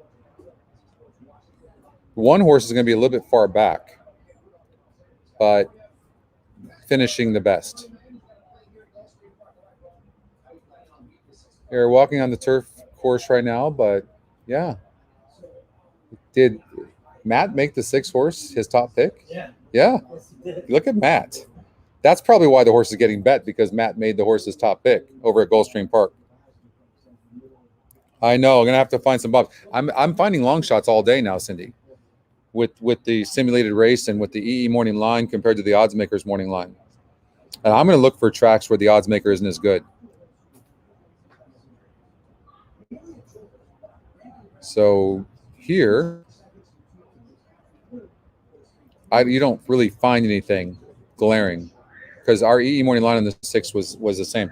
The 9 horse, our 10 Angels with Jaramillo.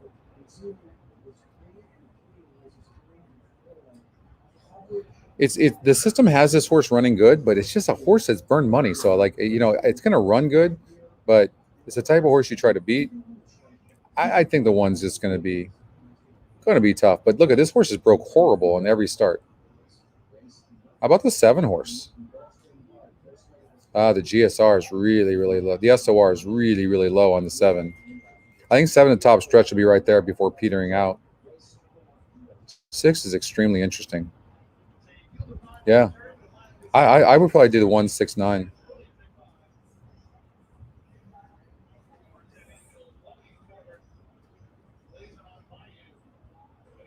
Yeah, it's true, Pat. Let's see what happens here at Gulfstream Park.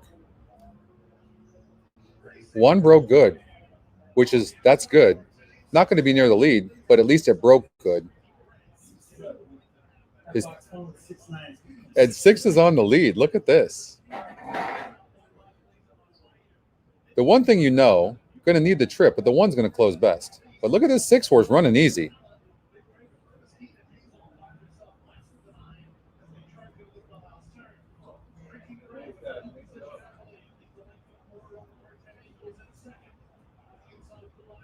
Wow.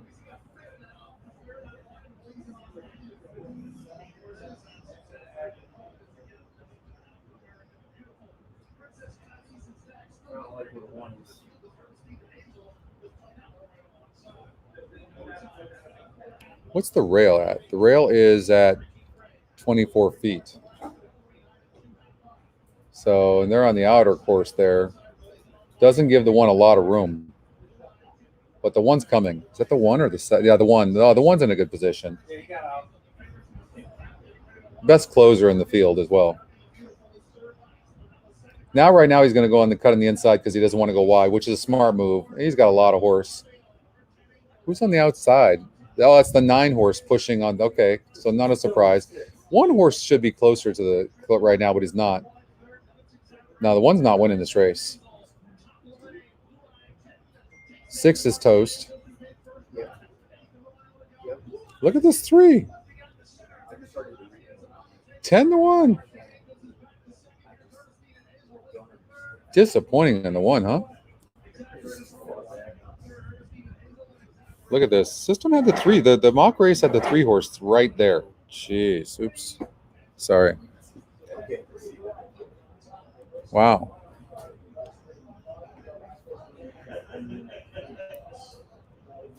You guys are going to love the simulated race. Was that the top GSR? That was the top GSR. Unbelievable. And the system had the 3 horse like right there, the simulated race as well. Wow. Some good tools right now. Wait till you guys see, in a few months from now, wait till you guys see all the stuff that's being launched. Some good stuff. Never going to have, maybe a year from now, you'll never have to leave the site. Never. The GSR, look at that. 3% horse, doesn't matter. Tremendous.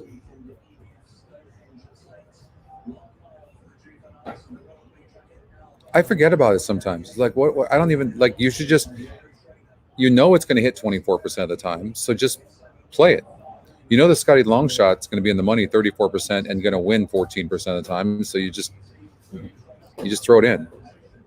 Scotty top pick 35.5% of the time. Win percentage is 36% of the time.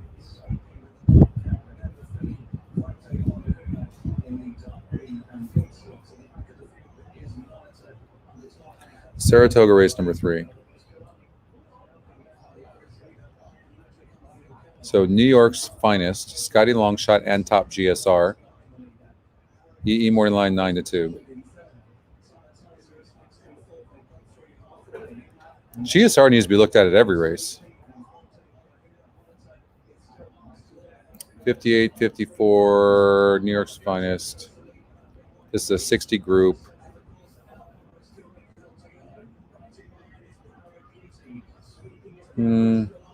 Doesn't get the pulse running.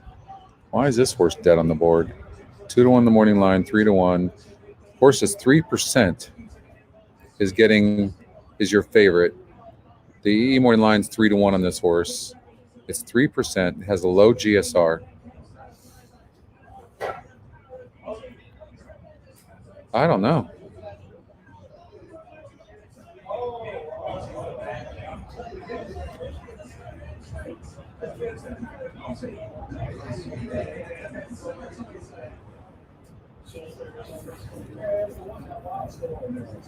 $58. They're going 5.5 on the dirt. This horse goes in the dirt. The GSR is good.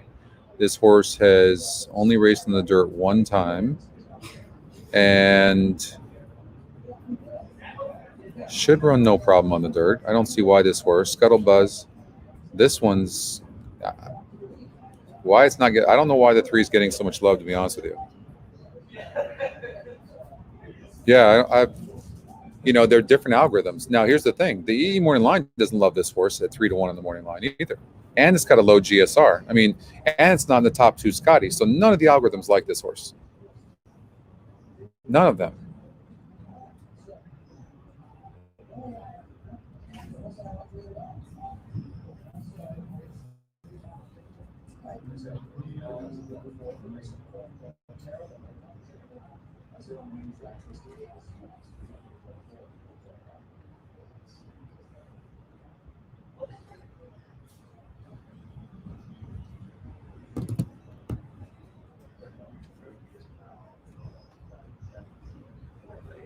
7 minutes before the race. All right, let's get out to Del Mar and finish up. Race number 6, the one-horse Scottish Star. I thought second off the layoff, Pratt. Didn't love the rail, but it's going to be interesting to see what Flavian does, but I know he'll make the right decision. Second off a long layoff. Horse ran good as the big favorite. The horse was well meant. This is obviously a very nice filly. Edgeway. So here's the advantage that Edgeway has over the one. Edgeway is extremely fast.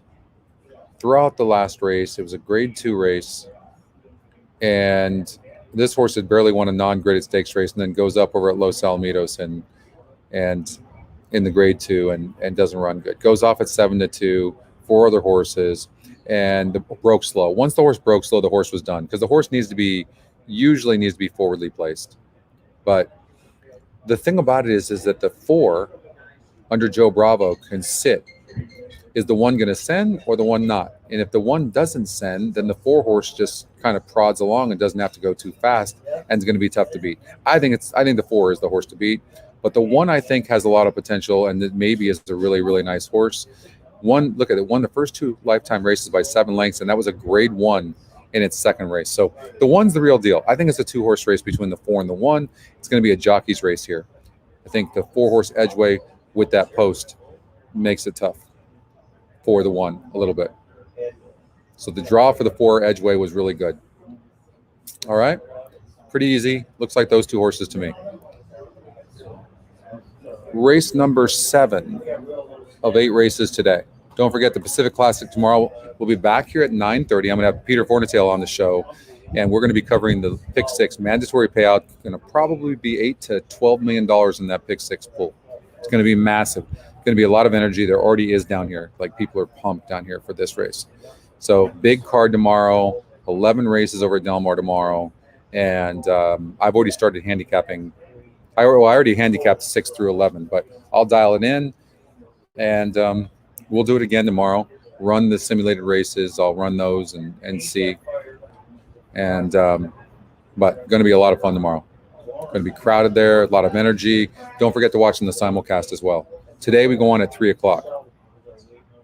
Sounds like I'm leaving you guys right now, doesn't it? I'm going to stay for a while, though. I got nothing else going on. I'm a little hungry. 4 minutes before race number 3 at Saratoga. Here in this race number 7, the mock race has the 4 finishing best. I'm just going to let you guys know that now. 20 to 1 the morning line. The EE morning line is 20 to 1. I wish the EE morning line was lower, but it did have the 4 horse winning the race and finishing tremendous. Okay? That's all I know. You can look at Citrus Burst a little bit closer and see if you can figure out why. I don't know why. But the top win percentage is the 2 horse at 24% only. And the morning line is 5 to 1. Both on the EE morning line as well. This horse could take some money, but look how much money it's burned. It's burned a lot of money. And this is going to probably be your lukewarm favorite at like 5 to 2 or 2 to 1. So you're going to get a bomb here today in this race number 7, I would imagine. And it could be Citrus Burst. I will trip the hell out if this 4 horse wins this race. You're going to have to wait till tomorrow for that, Alex.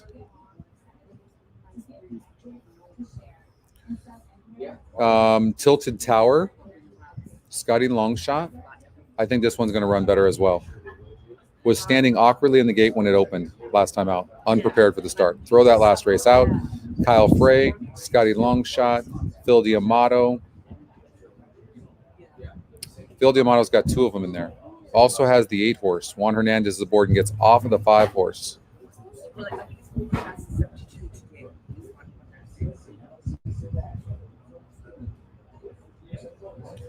Now,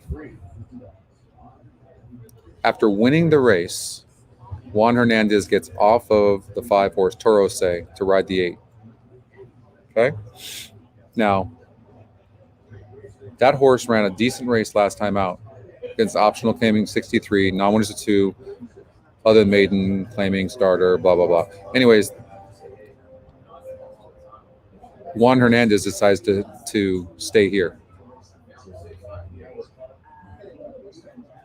Interesting, considering you won on Toro, say, pretty impressively and steadied early and had issues. That has to tell you what he thinks of the 8 horse. Make sure you're prepared for the pick 6 tomorrow too. You know, so that's why you can be prepared tomorrow. We'll do the show and we'll go over the pick 6 for sure. They're at the gate over at Saratoga, but 8 horse, second off the layoff, tactical is a player. So, and this horse is 9-2 on the morning line. That's probably what it'll go off at. The only thing I will say, I don't know that I like the post for this horse, because sometimes you're going to be wide like that, going 5 furlongs. You end up with a piece instead of a win. Also, look at this. The top Scotty pick is the 5. Interesting. But Abel Cedillo is riding as good as any jockey in the Southern California circuit right now. Also, another note, the 1 or 2 post is winning like 50% of the time going 5 furlongs on the turf.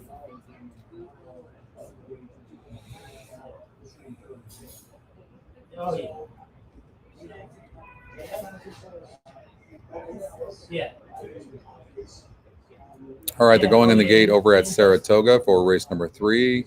The mock race had what? Remember what it had? I haven't talked to take this on.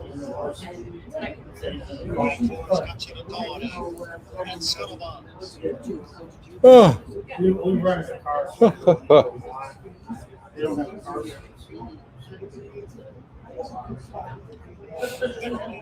We can go there.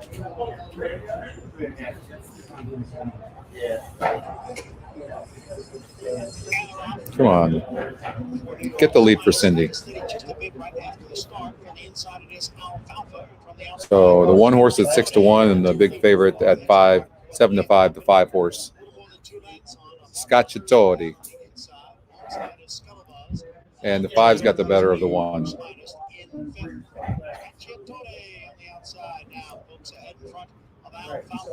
Opening quarter went in 22 and 1/5 seconds. Scullabuzz, Walker Alert, in between horses. Farther back is New York's finest. And they are all chasing Scacciatore, who has the lead, coming for the top of the stretch. Alfalfa dropping back, being asked for more. Scacciatore. Scullabuzz and New York's finest. They are in the stretch. And it is Scacciatore. I mean, pretty impressive dealing with the 1 horse and still pulling away like that. That's pretty impressive. And looks like the 3 and the 4. Let me see if I can call this. I'm going to call the 4. It's going to be very tight for second between Market Alert and New York's finest.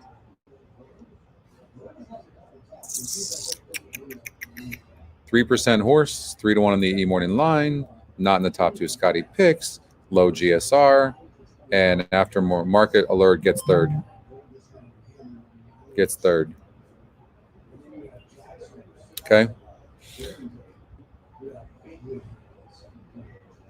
There's a song. It's an old song. Who's your daddy? Who's your daddy? Market Alert. Overbet.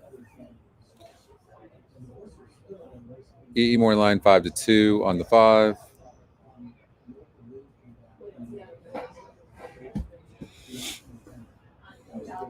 Five, 4, 3, and 6. Top Scotty pick. It's money.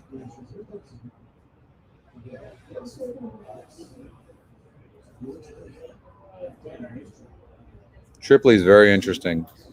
But we aren't talking about those. Are we talking about the Pacific Classic, or are we talking about today's card? You guys betting tomorrow? I don't know. I'm different. I like sticking with like today's card. I don't know. I'm that way though.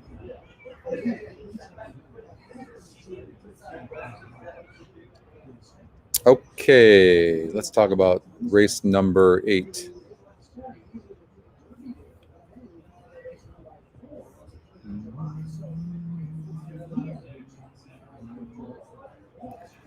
So I have a note that the 2 is live. Scotty Longshot, first time starter, top GSR. They're always deadly. Scotty Longshot, top GSR. Those are always deadly. Top win percentage is only 24%, so it's not like, you know, EE Morning Line's 5-1.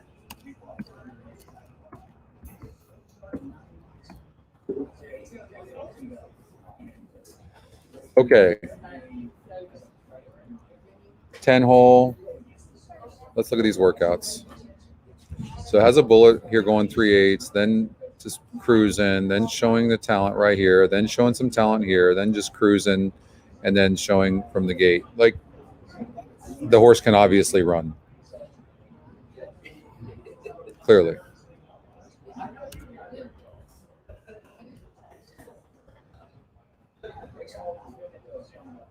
All right, I'm going to run the simulator race for race 8.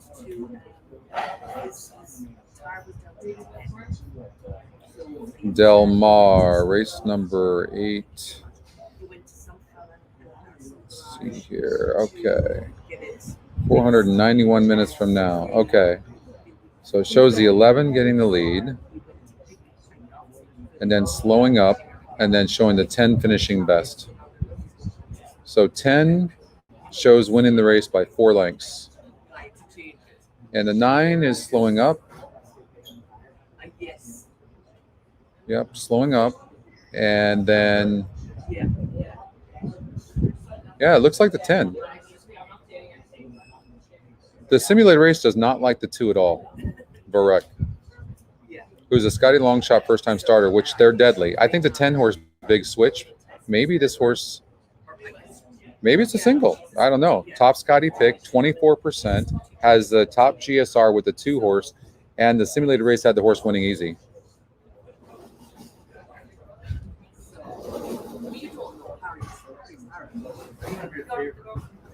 Yeah, 10's going to be your favorite, but this horse can probably run. The workouts are good. Let's look at the breeding. What's this horse supposed to do? Yeah, I mean, looks like a sprinter. Can get 8 furlongs, even 9 furlongs. It looks like a very nice horse. The breeding is very good. The preferred surface should be dirt, but can go on turf if it wanted. Yeah.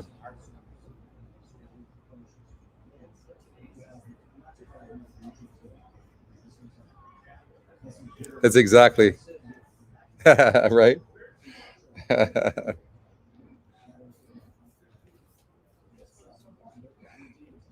Yeah, that's exactly. So I'm just off of that alone, I might single the 10. 10. Top GSR, top Scotty, top win percentage. I mean, a lot of metrics are lining up here, right? Mock race. I mean,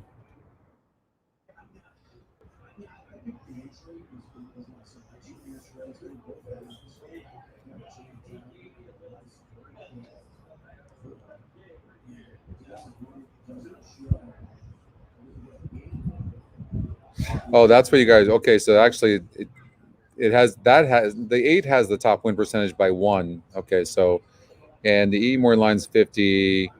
Wayne Barnett. I don't know who Wayne Barnett, the jockey, is. The trainer Jeff Neff is 0%. Has a bullet 2 back here at Del Mar. The workouts are actually really good. Hold on, okay, I got to run this horse. I didn't run it. I saw that 1% and I threw it out. Hold on here. All right. So if I run the 8, it doesn't have the 8 running well. All right, I'm going to go against the connections on this one.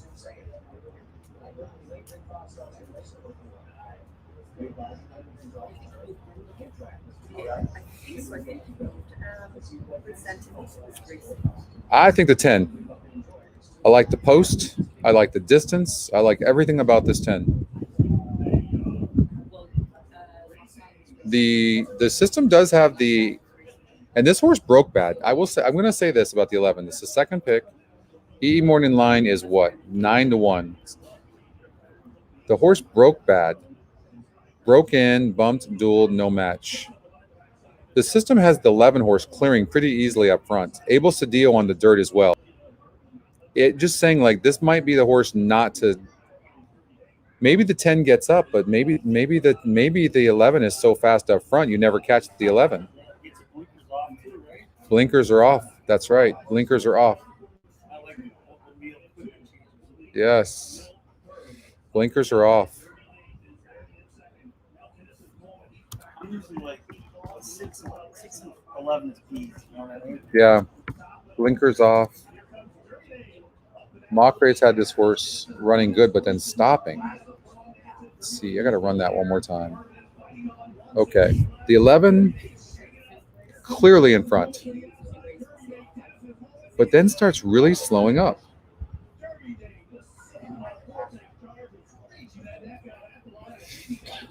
Can the horse clear? Adding blinkers.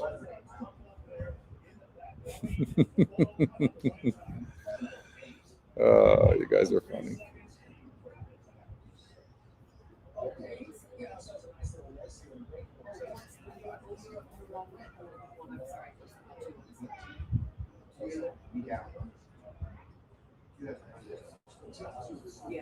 The 2 horse, the simulated race didn't like it, but it's a first time starter. Scotty Longshot, 5-1 the morning line, 67 GSR.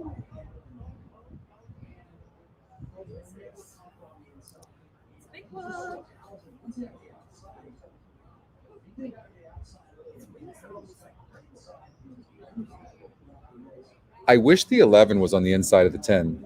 I don't like the fact that the 11's on the outside. The 11's going to the lead.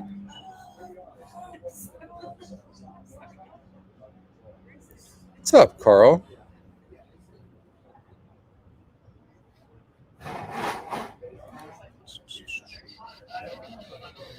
How's this race going to play out? Oh, the crystal chandeliers light up the paintings on your walls. The marble statuettes are standing safely in the hall. Need some music.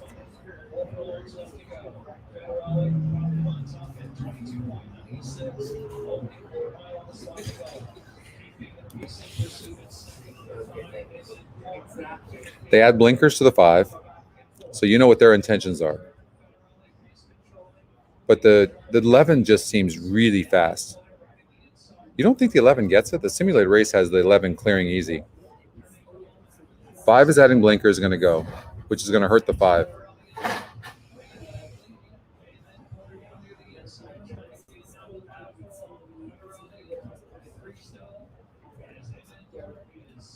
You know, I know the simulated race did not like the 2, but it's a Scotty Longshot first-time starter with tremendous workouts. You know, and they obviously missed a work right here because there's really been no missed work. The 7 outwork 2? Outwork the 2? Really?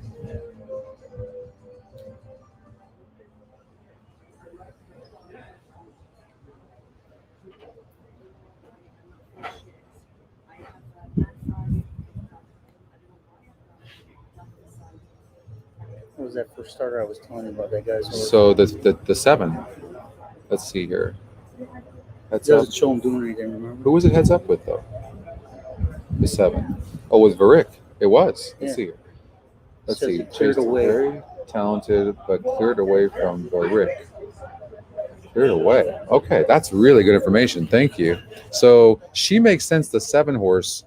In which workout was that? What date was that? That was the last work.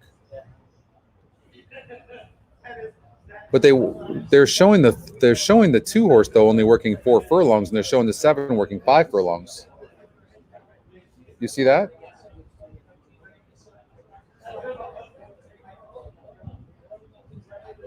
So the workout report show, which workout report is that anyways? Oh, that's the Harrington. Shows the 7 and the 2 working together, although the 7 horse is showing a 5 furlong work, whereas the Varick is showing a 4. And the workout report shows the 7 blowing by Varick, the 7 horse. Interesting. Might make note of that 7. Well, he said he's on Sunday. Yeah. Make note of 7. Yeah. Was it good on the mock race as well? He didn't run good in the mock. No, but he did. Let's see. I'm going to check out the mock race real quick. It actually did show, if I remember correctly. Remember, let's see here. No, it doesn't. Yeah. 7 doesn't show good on the mock race. Right. Goes him back and on. No, it does show beating the 2. Both those horses are the 2 and the 7 show coming in last and second last on the simulated race. We got the right guys here. I think the 10's the right horse. 10 and 11, maybe 6. Yeah, I think the 10's the right horse. I really do. Do want to make a mention of the 1. Just look at the 1 carefully and the 9. Okay, because the simulation is showing those 2 horses. What's the story with this Prescott? So this horse faced a pretty tough group of maidens. This race has come up really tough for a maiden race. 56 on the SOR is very, very tough. The horse does draw inside, though. That's going to be very, very difficult from that rail position. Yeah. And the 9 horse bumped both sides last time out. Comes out of that same, no, different race. 4th. See, this horse had issues, bumped both sides, and still got 4th of 9 other horses. So the horse improved against a tougher group. Can improve here as well. So when you're looking for exotic horses, maybe this, and I watch for Tyler because Tyler is really turning things around.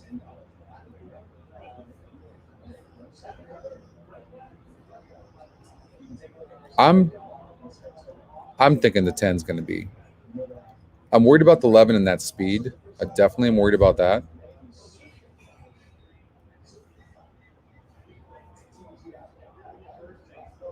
But I think the 10 could end up being the real deal.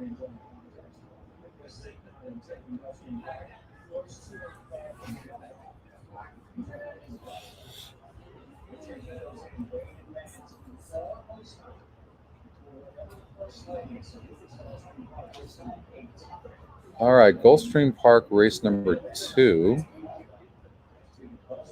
Remember, we talked about this horse. So this Blue-Eyed Kitten, I'm going to run the simulation, okay? I gave you a horse, remember? Let's see here, though. Race number 2, Gulfstream Park, the simulator.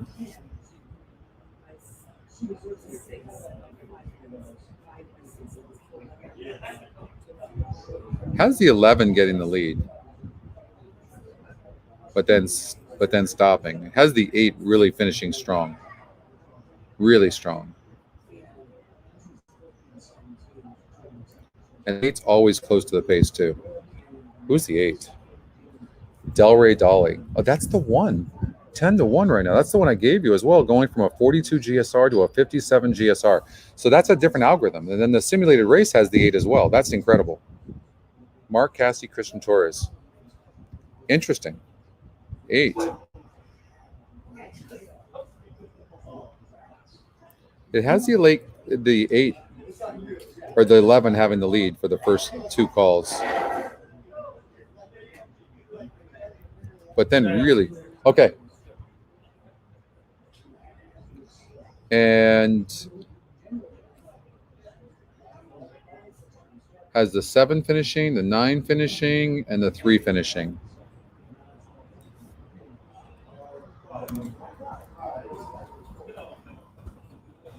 All right, right. So 8, 3, 7, 9, something like that. But has the 8 winning? And that's the horse I gave you earlier that is going up in GSR. You want to watch for that. And these second-time starters, they are dangerous. You just don't know. They see this horse losing by 16.5 lengths, breaking 8. They don't know. No factor. That's what the trouble line says. Now all of a sudden the horse is going on dirt. GSR jumps up.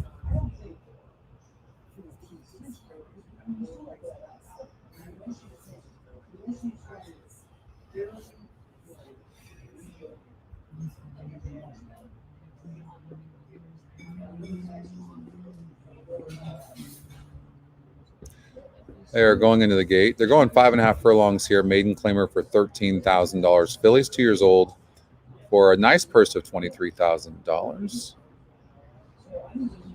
Top GSR in the race is the 6 horse at 65. Lady Younes, first time starter. David Baracco is the jockey. Honey, can I get a Diet Coke? Do you mind? You can add it to this if you want, or whatever you want to do. A large carbonated, okay? Thank you. That's fine. That's okay. All right, let's see what happens here. Happy Friday, everybody. Man, Pacific Classic tomorrow. It looks like it's starting to, the clouds are trying to clear up right now, so that would be fantastic. My man, Austin, I miss you.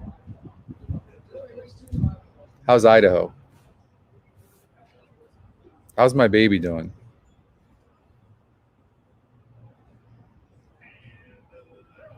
All right, 8 horse broke on top. Come on, baby.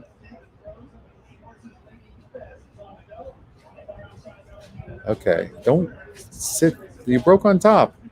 God, does that not drive you crazy when a horse breaks on top like that and then just all of a sudden now just losing ground the rest of the way? Look at this horse.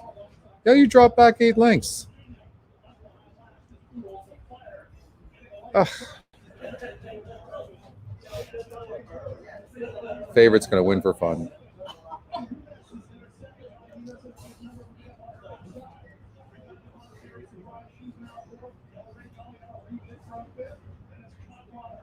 Now all of a sudden the 8's running. What was that? You guys see this? Is this the 8 that's making a move? Like, did they stiff the horse? What did they do? Look at this 8. Is that the 8? Yes. What was that? Breaks on top and then loses ground and then comes over to run like that. I think the 9 got third. How's that call?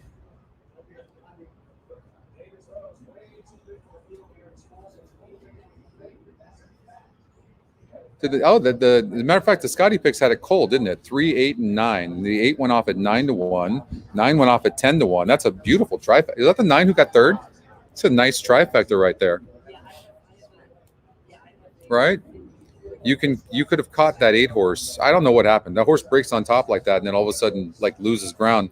But look at the GSR, 42 to a 57 in the last race. 42 to a 57. That's a big jump, 15 points.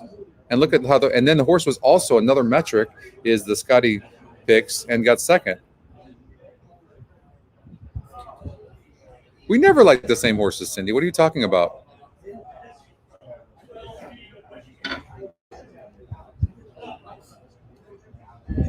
None of you guys had that?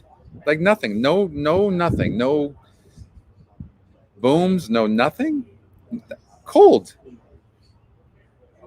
The simulated race had the 8379. Scotty picks 389 cold, and crickets. Crickets.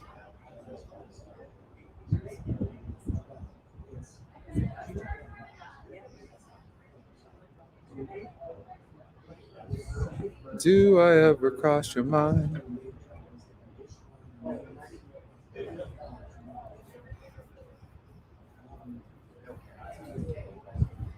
Three 812. 3 812. All right. Well, the exacta. What did the exacta pay? Saving your ammo for Delmar.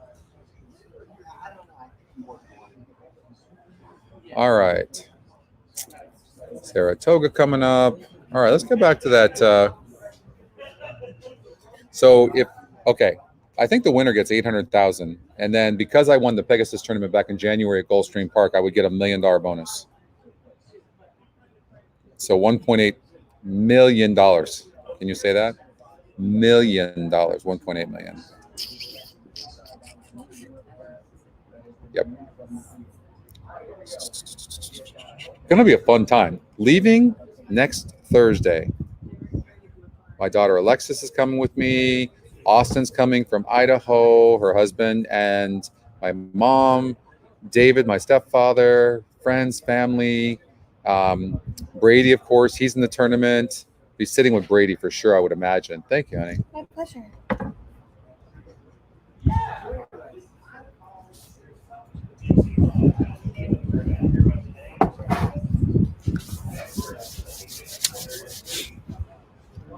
Good stuff. I just want to see what that exacta paid. $13.60. That's not bad.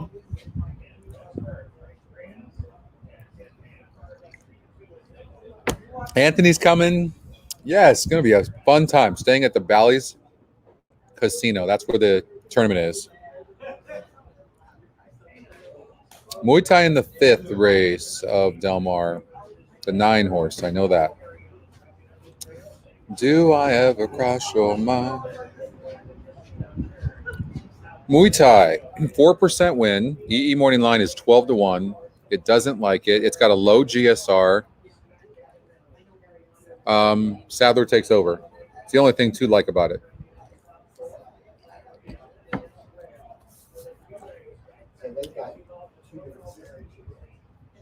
Changes.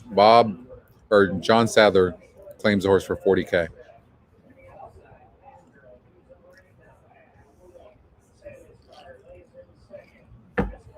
I mean, based on what I'm seeing, this horse, first of all, the breeding's not that great. I don't know.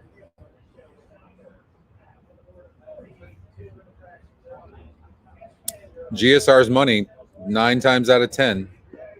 So if you're going to trust in the GSR, the E-morning line doesn't like it. The win percentages don't like it. The GSR doesn't like it.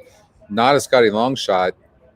I mean, I can never say never, right? I don't want to throw anybody off a horse, but the system is saying a big on the 9, Muay Thai.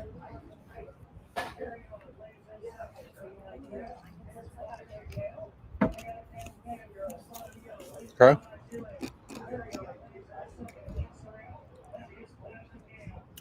Tough race. But we're pretty much on top of the races today, right? I think I'm going to single the 10. Single. Rain outside. Must be soaking wet. Everyone is sleeping tight. God knows I tried my best, but big switch. First time starter. I like you a lot.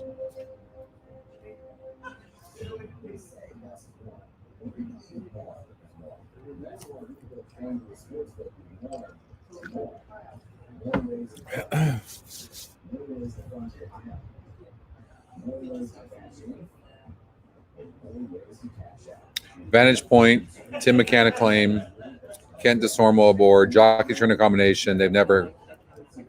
Kent DeSormo's never been on a horse for Tim McCann. And you can see on the turf 8 furlongs, you're going to go for the best jockeys. You're going to go for Abel Cedillo. You're going to go for Flavian Pratt, Juan Hernandez, Joe Bravo, Humberto, and Tim McCann has to settle for Kent DeSormo, which I say settle. I don't mean any disrespect. It is Scotty's long shot, but I'm just saying, like, the top jockeys would have wanted to be on this horse. The horse also lost against a 48 group and now is in a 54 group. The only thing you can go on is this Tim McCann claim, who's a very good trainer.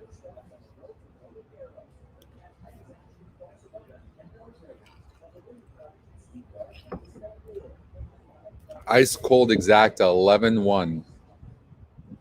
I love the 1 horse in the 5th. But I'm still struggling with this race a little bit because I just don't know what the pace is going to be like. Oh, I always sing. I would always sing. Always sing. I was always singing. What did I sing then? I have to think about that, Anthony.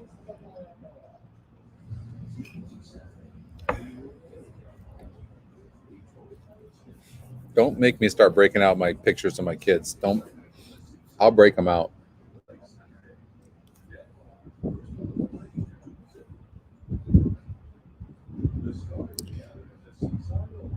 Yeah, I know. I saw that, Patrick.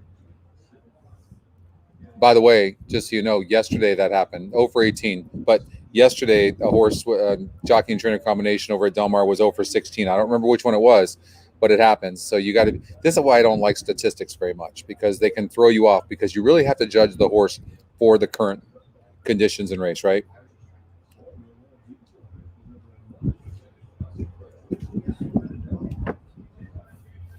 So mucho del oro. I just don't know how fast the 4 and 11 are going to go. Ugh, it's so frustrating. I just think anything can happen in this race.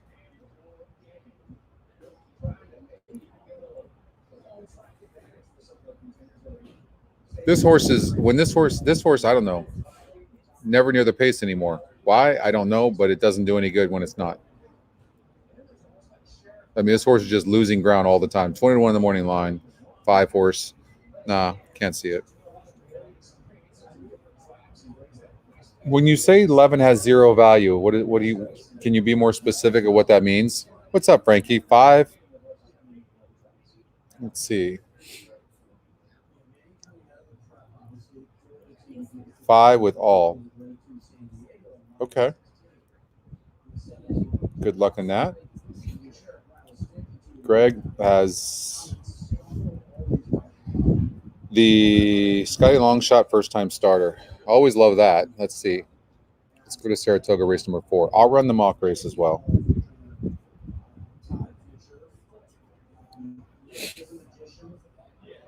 The 2 horse Blame It on Brutus. A first time starter, Scotty Longshot. Saratoga. Okay. 7 horse has the lead at the first call. All of a sudden, the 5 just comes on. Like, boom. And the 3 comes on late. Will it be too late? I don't know. But the system has the 5 horse winning over the 3, but the 3 finishing best, and the 7's right there too. So maybe 3, 5, and 7. But okay, so it doesn't agree with the Scotty picks. Look at that, 30% and 40%. And these horses have burned money. Interesting. Very, very interesting. 3, 5, 7. It's got the 1 and 1A running good, but their 7 is running good. Why is the 7 run good? 6 furlongs on dirt. GSR drops. See, 3 horse, My Cousin Rich. Adding distance. GSR is good. Facing a bit easier horses. And then the 5 horse, Hoopla. It's a second time starter who broke from the rail first time out. Faced a tough group, goes on the dirt. Similar GSR. This one could improve in getting bet for Bill Mott, who often does better with second time starters. So, yeah, I don't think it's necessarily all about the 1 and 1A. Interesting. At Saratoga. I don't know. I don't know how to interpret all that. I'm confused, just like you guys are with my explanation. But I mean, you got 70% with the 1 and 1A.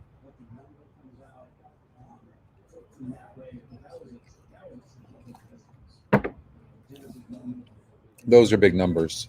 They really are. But they've both burned money.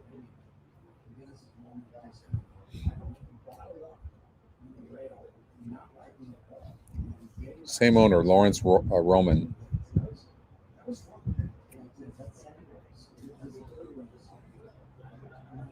I have a feeling the 5 horse, based on what I'm seeing, is going to run good. The system does not have the 2 horse running good. It does have the 7. I love to see stuff like this, especially with that 3 horse winning race number 4 at Del Mar yesterday, and the system had it winning.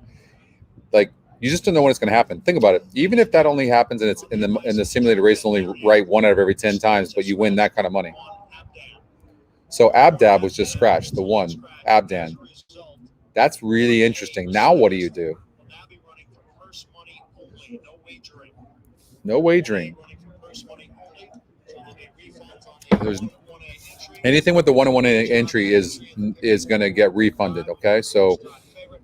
We'll also have consolation payouts. Consolation pick three. Okay, Once again, so number 1 at the end of the late scratch. 1A recidivist is running for purse money only. Right now, purse money only for the less one. than a minute to post. All right, but maybe throw in a little bit of a long shot play to the 7 horse. The 5 horse is running good in the system, and then the 3 horse, My Cousin Rich. And the system has the 3 horse really finishing fast.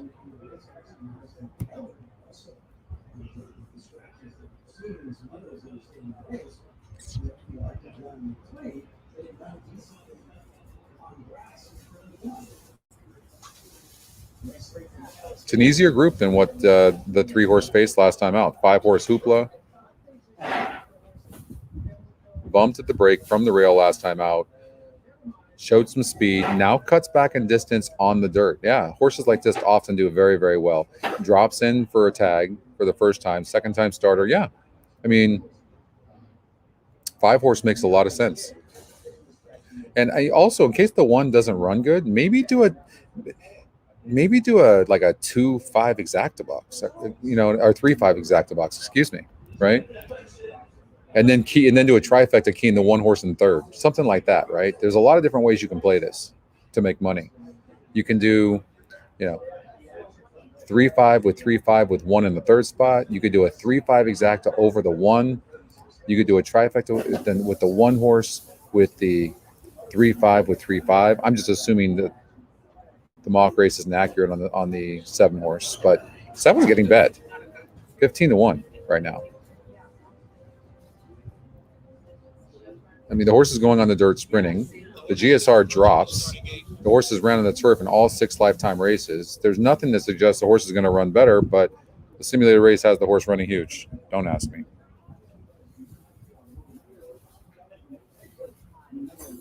Yeah, no, exactly right. But then sometimes it gets exciting because then all these metrics line up, and then you're like, oh yeah, it's like, and then you visualize the trip and go, the horse is going to get a good trip. The horse is tactical. The horse is going to get the lead. Yeah. Love that. All right, they're going into the gate.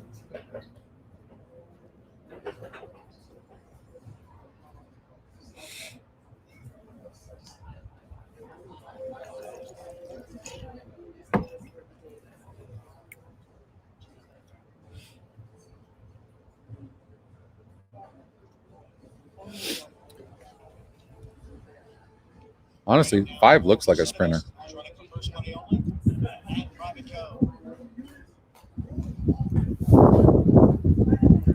Can't wait to see how this 7 runs.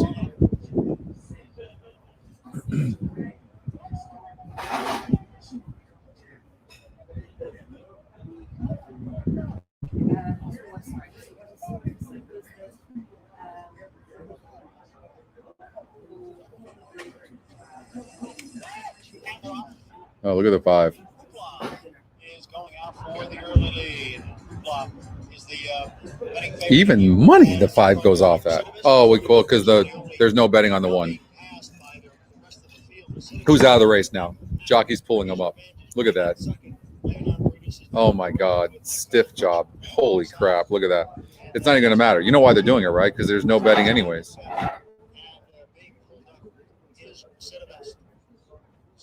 That's right. You can't bet the 1 anyways. Even money on the 5.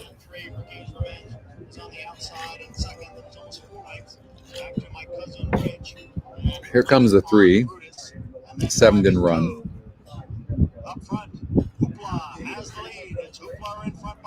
Interesting though, if you look at the jockey on the 7, doesn't even look like is he even trying? It doesn't even look like he's trying, does it? Well, maybe he's trying. I don't know. I can't tell. Hey, it's going to be 5-3. It's Hoopla with the lead, less than a 16th to the finish. My Cousin Rich, a clear-cut second. Hoopla, a clear-cut winner. My Cousin Rich was second. Blame it on Brutus. It didn't matter on the 1 because it didn't matter on the 1 anyways because I forgot the 1 wasn't part of the wagering anyway, so it didn't matter.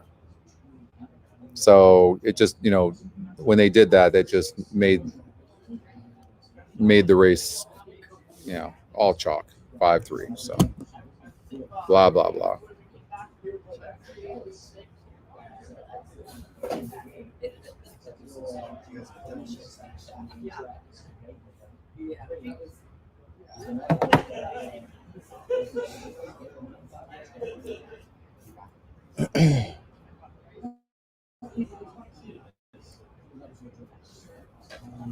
Where are they going in the gate at? What is that?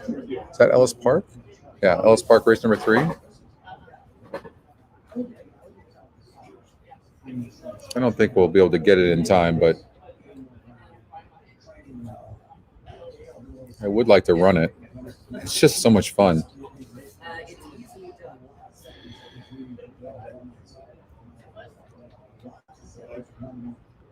It's got the 1 winning over the 5 and 7. Who's the 1? Scotty Longshot. 27% as well. Doesn't have the 6. Doesn't have the first time starter running good. We'll see what happens.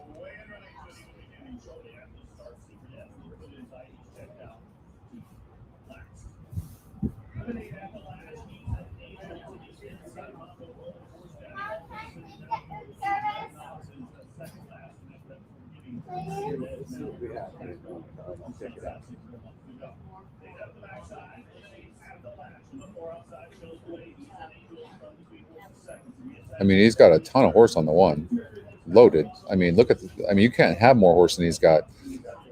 Like, don't pull him up. Like, go, because the 7 has got horse as well. So the first time starter's on the lead. There goes the 1. I mean, he just had so much horse, but the 6 had an easy lead as well, so he might have a lot more horse.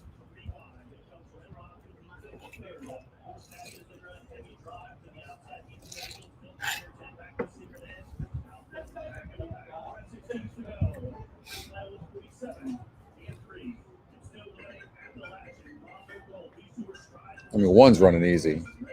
Here comes a 7.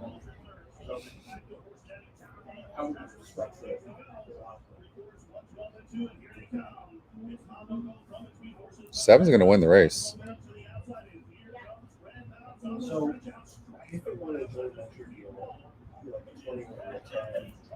That's what the system had. 1, 7, and 5.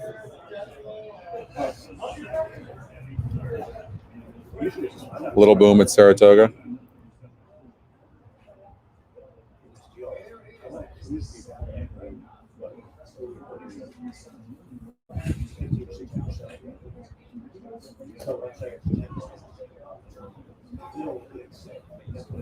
Cassia County Fair, huh?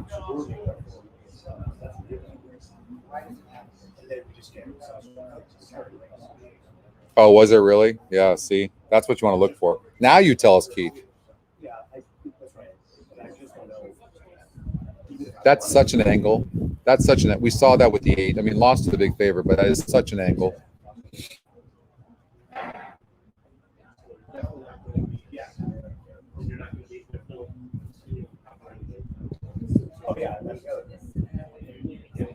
Well, we pretty much covered Del Mar, guys. I don't know what else I would really say. Del Mar, I mean, pretty much giving you everything. I have to make a decision. On what to do here. As far as dialing in my picks, but we can do an overview real quick if you guys want. Let's see here. It's 11:57. 3 hours.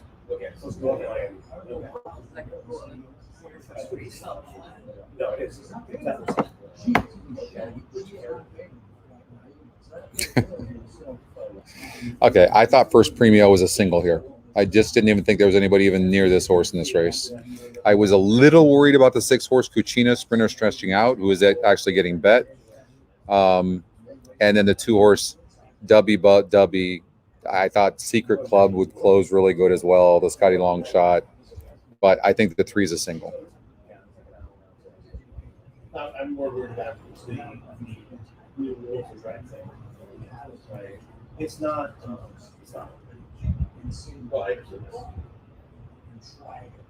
So I'm going to go 3-6-2.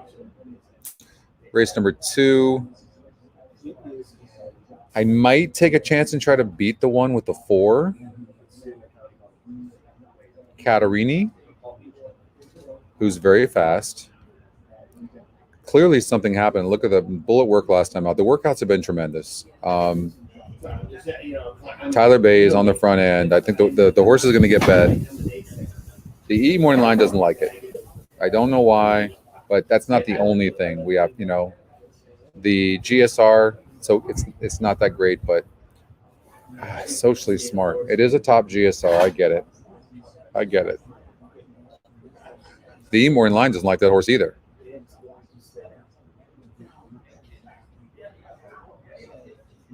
You got to be careful too. I mean, the E morning line is just a tool. I like it more when the odds maker's morning line is off, and then it shows the horse getting bet. Thank you. And so I think that, this horse is going to get bet to the big favorite. Did anybody see this race? I mean, awkward start, checked early, and still ran like that. The thing about it is, that was on the turf. And the horse is more bred for the turf than it is dirt. But it might not matter.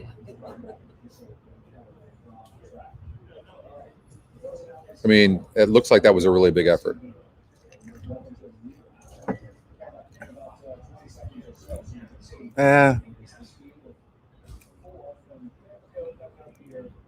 I think the 4 can run.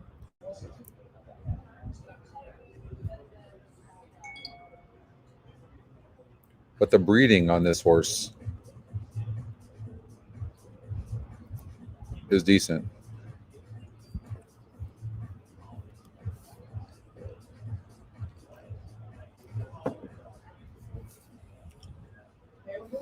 Sweet and cheeky. Burn money last couple of races. You're in a 20,000 claimer. Scotty Longshot. That also tells me that this race is probably between the 1 and 6 and 4. I mean, why is... Well, oh.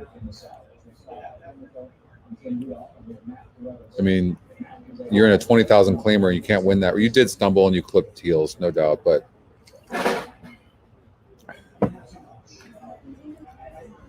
I don't know. This horse has some past class for sure. 3rd race off a layoff.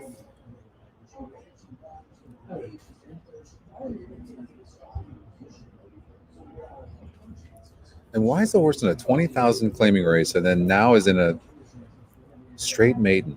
Like, you love the way this horse is.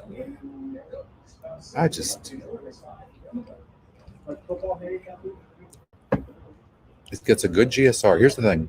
Broke 11th from the rail. I mean, it looks like that would have been a really good claim. It's 55 GSR, so it dropped in GSR. This horse was going to romp that last race, most likely.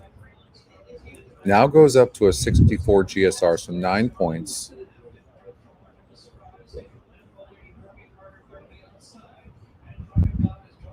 This is obviously this horse, whatever has its issues. It probably needed this race 2 back, to be fair.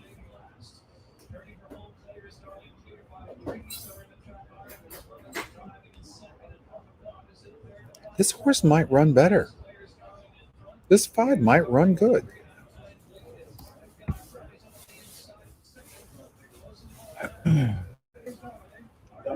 I do think, I mean, you're talking about an awkward start.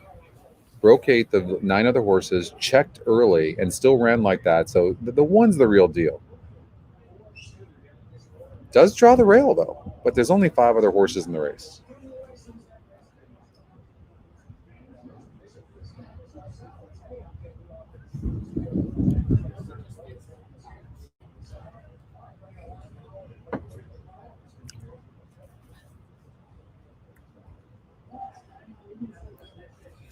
So this horse really doesn't have much speed. Well, no, that's not necessarily true. I take that back. That was a 5 furlong race on the turf, and from the 10 hole. From the 10 hole did not run bad. That was the first race off a long layoff. Went 7 furlongs on the turf here, and what happened?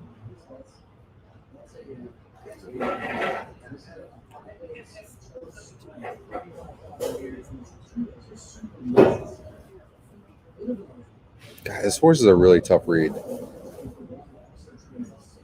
Really tough read. I have a feeling this horse is a decently talented horse. Just has had her issues.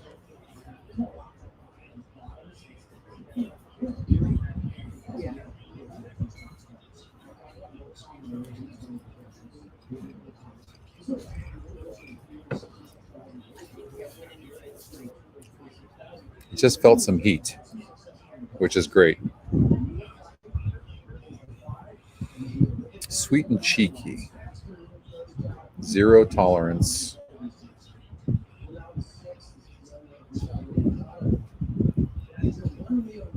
The simulated race had this 4 horse running good too. I want to run it again. Race number 2, Del Mar.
Well, it looks like the 5 horse is being scratched.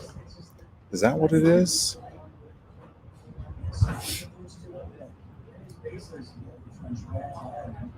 Yes. All right. I was running the simulated race and it wasn't running the 5. And I'm like, what is going on here?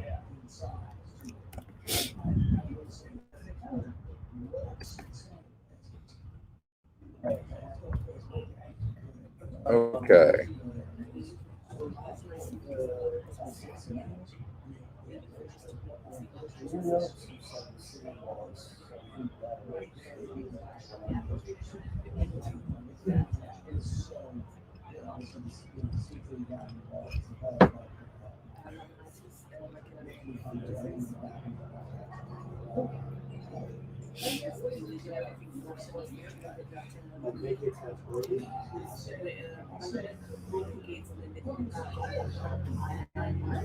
So 1, 2, 6 in the simulated race.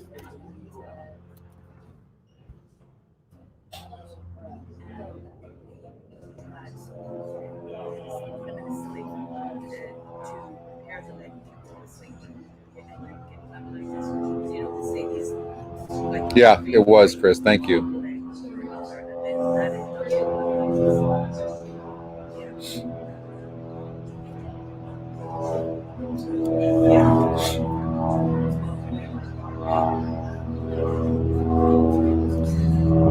Yeah, I'm not sure what to do with this 4. The simulated race, it's really got the 1 winning after the scratch. So it changed after that scratch of the 5 for whatever reason. And now it doesn't it has the 1 over the 2 and the 4 doesn't run bad. So I'm gonna stick with that. I'm gonna go with the simulated race. I'm gonna say 1-2-6. So I'm gonna go with that.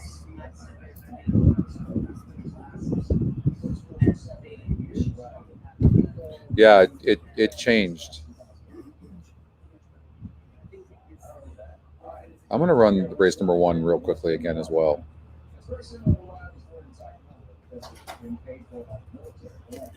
So it's got the 6 early, fairly easily, by the way.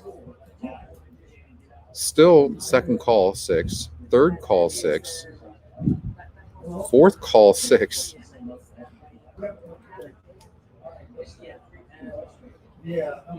Six, 3, 1, 4, but it has the 1 finishing the best.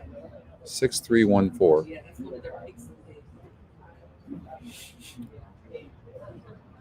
And it's got the 1 finishing like a champ, but the 1 is back about 4 or 5 lengths. I know what I saw with the 3. I know what I saw with the 3, but the 6 could get away early. This 4 horse has a nice GSR, but it's only won once in 7 tries at 8 furlongs on the turf. You know, so you got to look at the changes too and see. Okay, so Sergio Morphin claims this horse.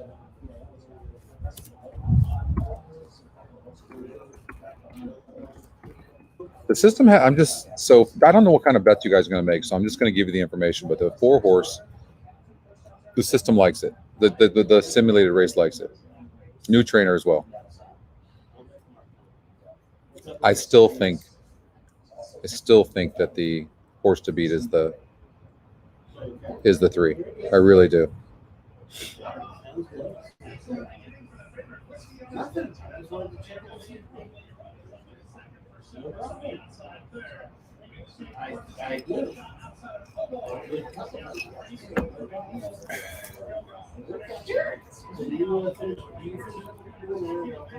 The 1's closing, but from the clouds, and it's really difficult to win. Well, no, it wasn't from the clouds. It's not from the clouds. The 1's actually showing being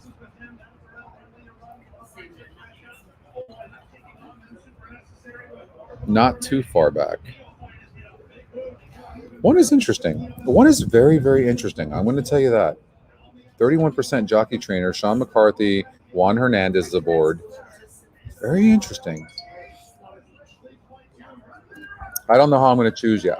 3 is going to be my top pick. I'm sure of that. 3 is going to be my top pick. And then it's just like the only one it doesn't like is it doesn't like the 2 and 7, believe it or not. But the 2, John Sadler, Flavian Pratt, it makes me like the 3 horse that much more. So I have a decision to make there. I'm not sure. I'm definitely not choosing the 7. What about the 5 horse? God, it does not like the 2. The simulated race does not like the 2 at all.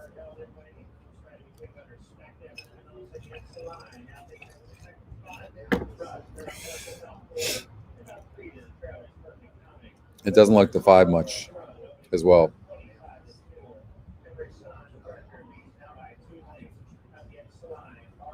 The win percentages don't. Not a Scotty long shot.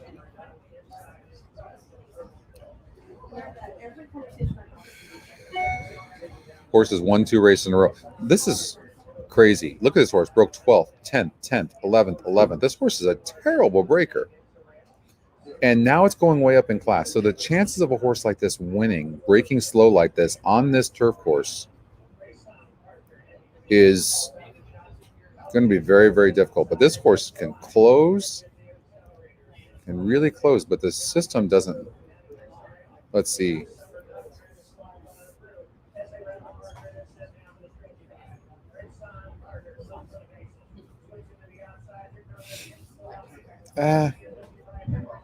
I don't think I like the 5.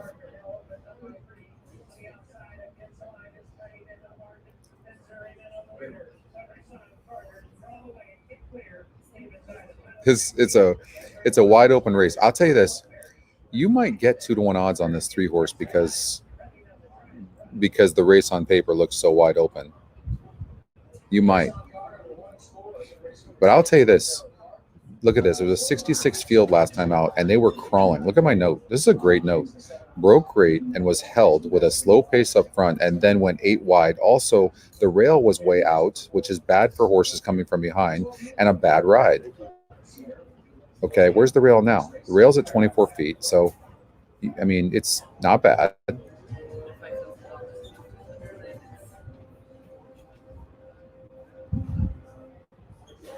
There's no pace. But I just think that I got to believe that Rispoli learned from the last race, and that was a tougher group 66 SOR. This is 62. This is not a strong field.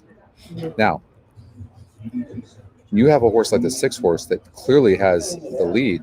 This horse could go gate to wire under Joe Bravo. You give Joe Bravo an easy lead on the turf. Mike Maker, I mean, this horse could go gate to wire. First time Mike Maker.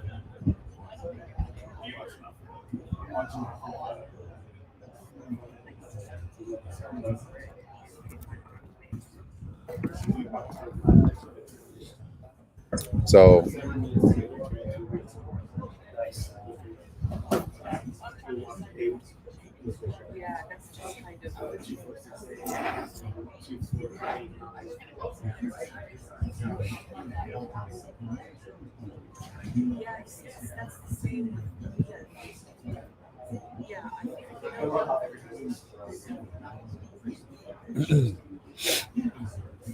so I'm definitely choosing the 3. I'm leaning against. Then you got 2 wins and 5 tries with 1/3. Good SOR, top GSR, and Flavian Pratt jumps aboard. Top 2 Scotty picks, 3-2. Sometimes you can't even overthink it. The Scotty algorithm is tremendous. So the detail screen. What do you mean by the detail screen? I can't show you the mock race. That's why I'm not showing that to you guys, but not yet. And again, that's just a tool. It's not the be all. It shows the 6 going gate to wire and the 3-horse finishing second. But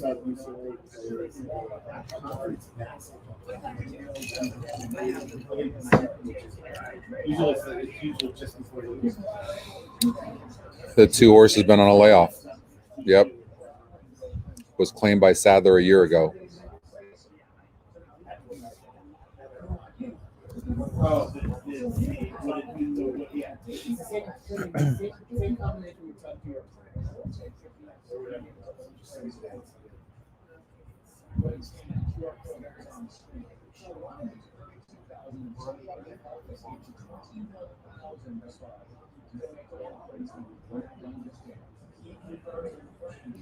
It makes and it, like, how are you going to beat a horse like the 3 who's been facing better horses and you've been off a year, and the horse is doing this 3 is doing very well? It's going to be very difficult to do. I'm going to tell you.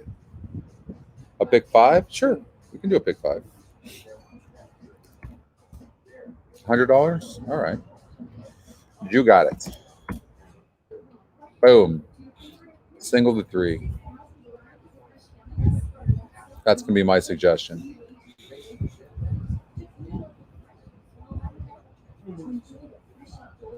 I'm going to say the 1 is a single as well.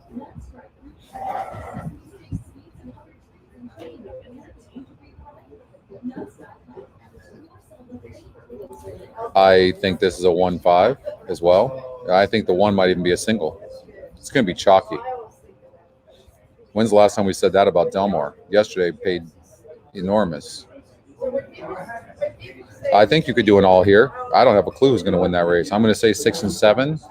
And then here, another one. What about a $56 play? Something like that. Right?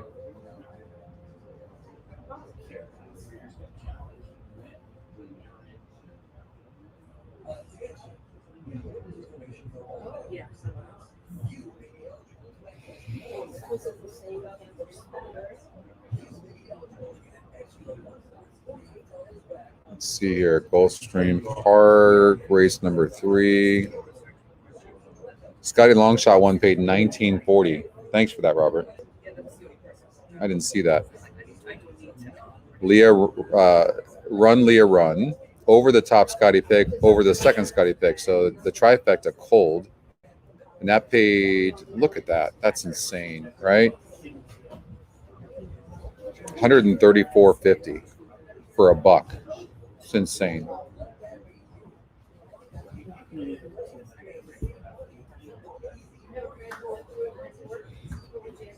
So good. I got to run the mock race. I'm curious.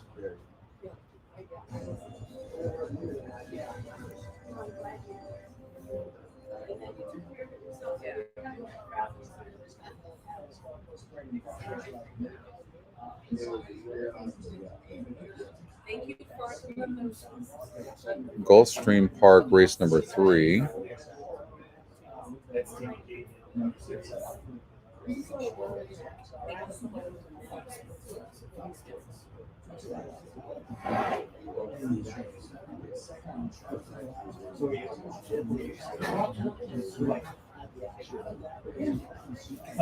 All right, let's run. I'm just going to run it. The race has already gone off, but we'll see.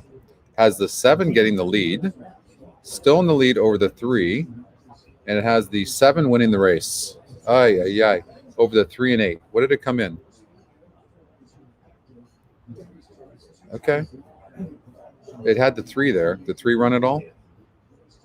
But it had the 7 winning the race. All right. Just to show you guys. I didn't show you anything. You didn't see it. There it is. See it? All right. I got to change screens now. That's incredible. Scotty Longshot. So you have Scotty Longshot, and then the simulated race had the horse going gate to wire. Did it go gate to wire? Saratoga, race number 5.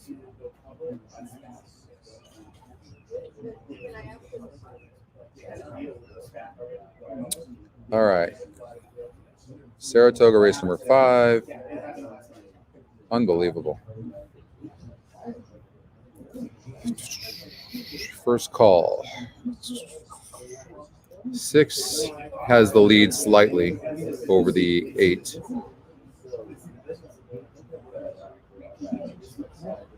Six, 8, 4, 2. And the 2 ends up pulling away. 2, 8, 2, 8, 6, 9.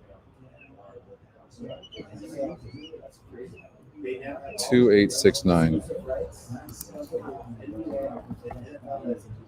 That's the result of the simulated race. Yeah, I know. Well,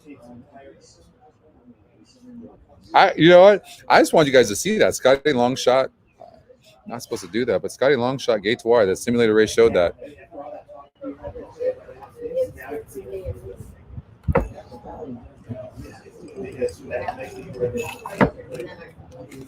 Yeah.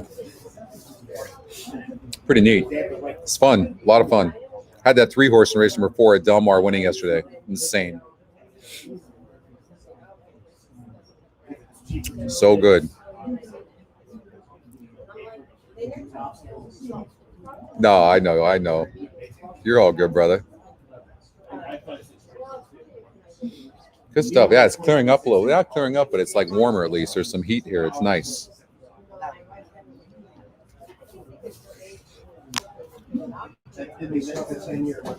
Saratoga race number 5. All right, so I'm going to watch this one with you guys.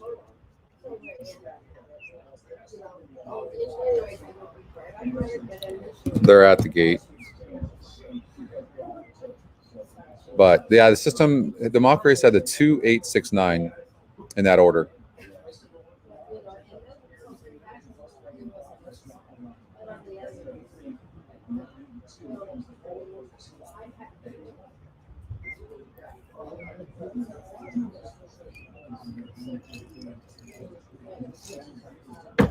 So the early pick 5 looks very chalky to me.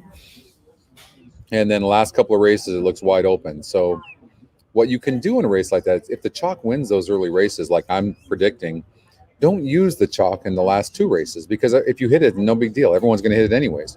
You might as well, throw out the first 2 favorites or something like that and spread out. I'm sure it will, Anthony, eventually. I don't know if it will initially. I know. I've been drinking too much since I've been living in a hotel for a month and a half, so been drinking too much.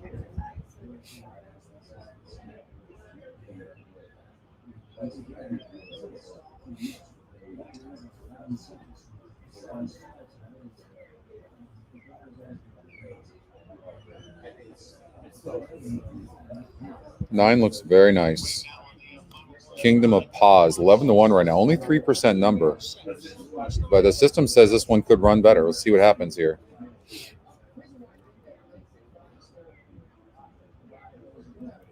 I love it here too. Del Mar is my favorite place on earth, but I love where I live as well. Yeah, mixed feelings. Really? It did?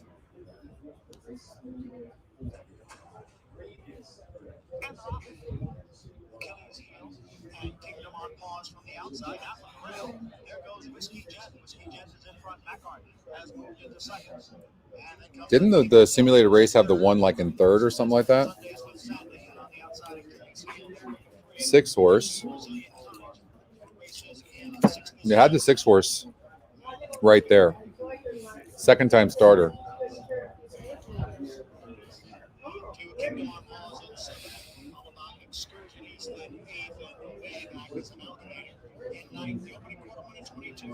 Eight horse Achilles heel, sitting nicely.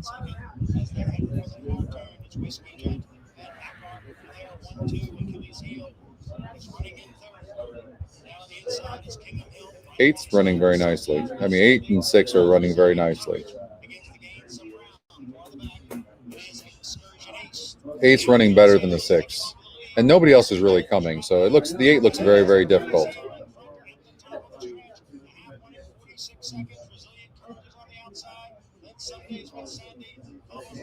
Here comes the 2.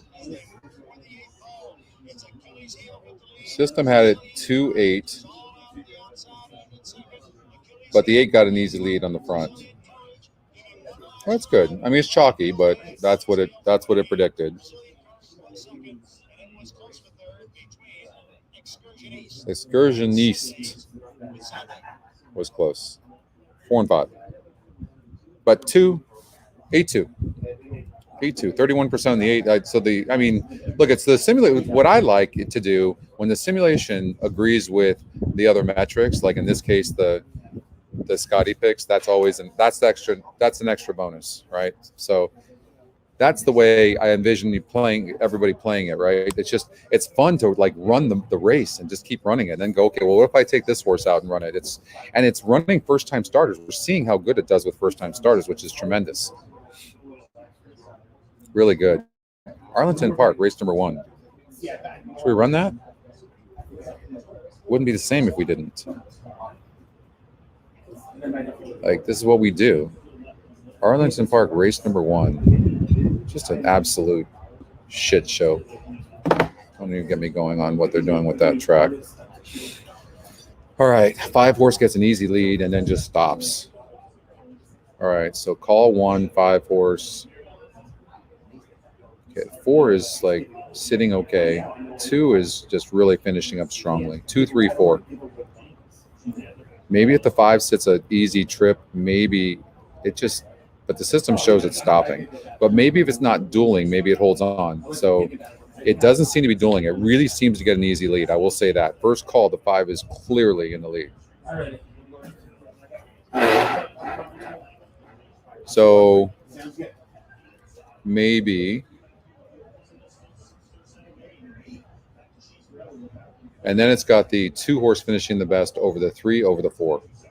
So you have to decide whether the 5 horse, who's going to clear easy, if that will make the difference between the horse holding on or not. And it could.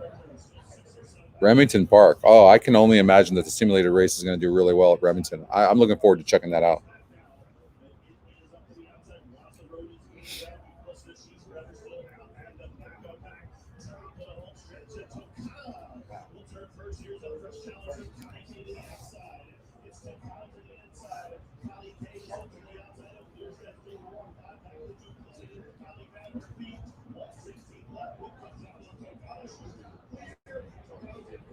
So loading into the gate over at Arlington Park. See, that's a tough one for me. And I'm learning the simulated race right now because it's got the 5 clearing easy. Depending on how fast they go will depend on how far the 5 can go. But the system also shows the 5 horse stopping. And then the 2 horse finishing up best, who's also got the top win percentage, but is not in the top 2, Scotty. And it's got the 3 clearly in second, who's dead on the board at 9-2. Actually, it was 4-1 on the morning line. It's 9-5 on the EE morning line. And it has the 4 horse first squadron running good. So we'll see what happens. Let's see. The mock race says 5 on the lead easy. But didn't get an easy lead. And the system had the 5 second, or the 4 second. And the fact that the 4 horse pressed the 5 like this really makes it really tough for the 5. So now I would look at the way the 2's sitting right now. I mean, my money would go on the 2 right now. Or the 4. I mean, 4 at 5-1. The jockey really took it to him. It's huge.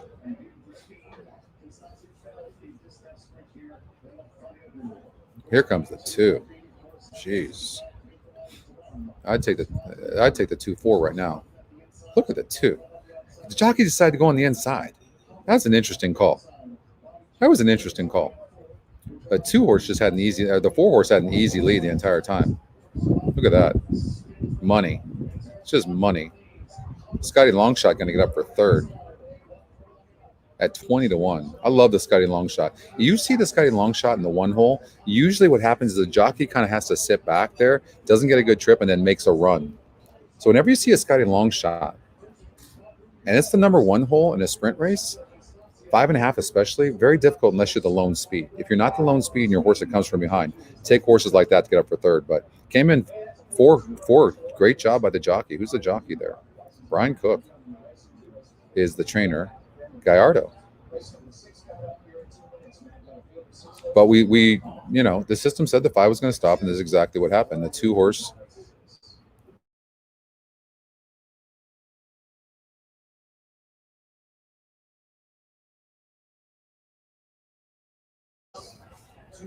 So, good stuff.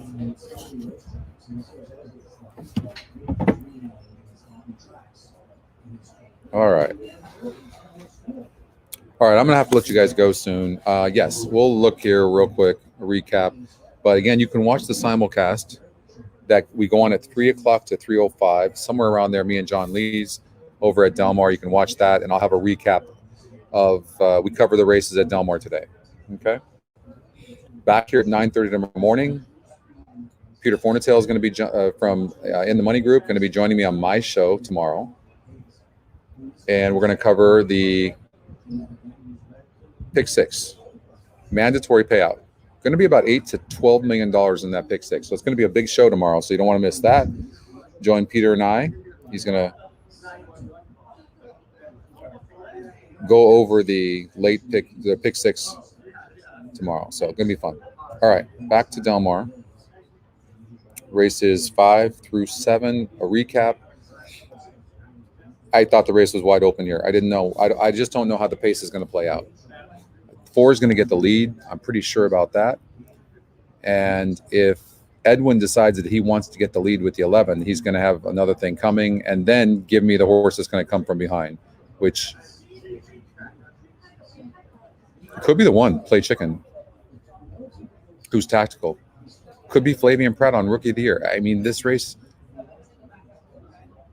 you know what I'm going to do on this race? Seriously? I'm just this. Anybody play craps? I have no idea because I don't know how the race is going to play out. I know the 4 needs the lead. I know Abel Cedillo is crushing. I know the 4 needs the lead. The 11 probably needs the lead. At the very least, the 11 has to send from that 11 post. I know that. I know that the 11 needs to be somewhat near the pace.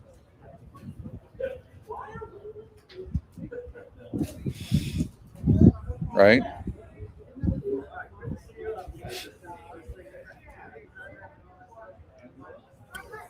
So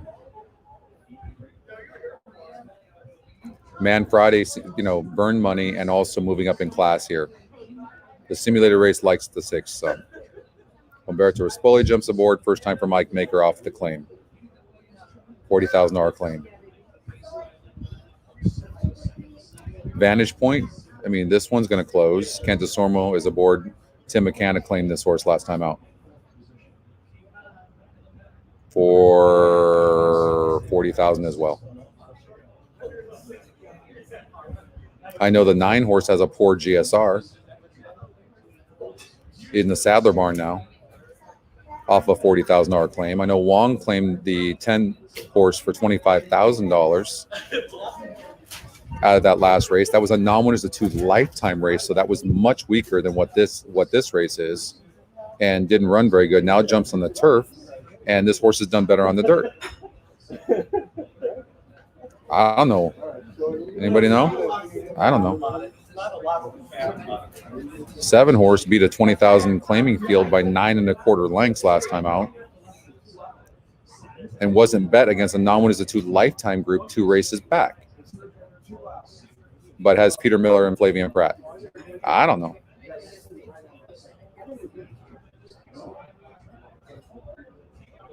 Have I missed anybody? Play Chicken, over 18 jockey trainer combination, but has been facing better horses the last 2. Ran a good race 2 back while dueling.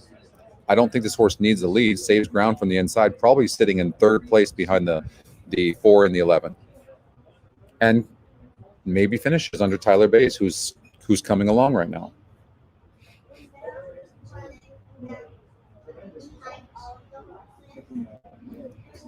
Play Chicken. All right, that's race number 5. I don't know what I'm going to do yet. Race number 6. I thought the race was between the 1 and the 4. I think the 4 horse Joe Bravo can sit right off the 1 or be in the lead. Flavian Pratt, his hand might be sent. He might have to send this horse. But then, see, that's what I would do if I was him, because now he forces the hand. So, I mean, and the 4 seems to need the lead, or like needs to be right on it. I don't know. I don't think they're going to. I hope they don't duel. I hope that Joe Bravo doesn't duel with the 1. But I think Flavian Pratt, knowing the jockey that he is, he's just going to send. He's going to send this one, isn't he? And he's going to force the hand of the. I hope he doesn't, and then the 4 horse goes to the lead, and then the 4 would win the race. But I don't think that Flavian's going to do that. I don't know. But I do think it's between those 2 horses. The race, jockey's race, right there for sure. I think Joe's going to sit right there and go, okay, what is Flavian going to do? What's up, Kevin? Race number 7.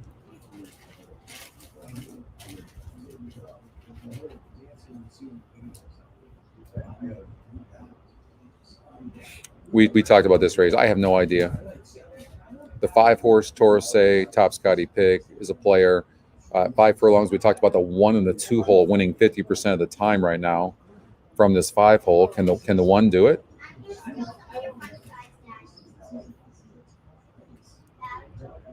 Let me run this simulated race one more time for you for race number 7.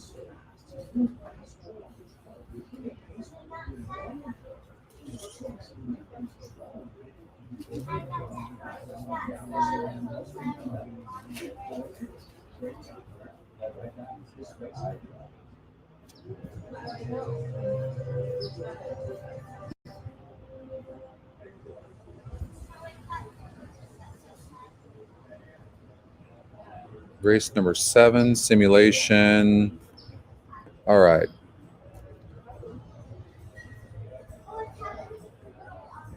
Two horse maybe early a little bit, but then gives up late. 4 horses right there the entire time, and then really finishes strong. It shows the 4, 5, 8.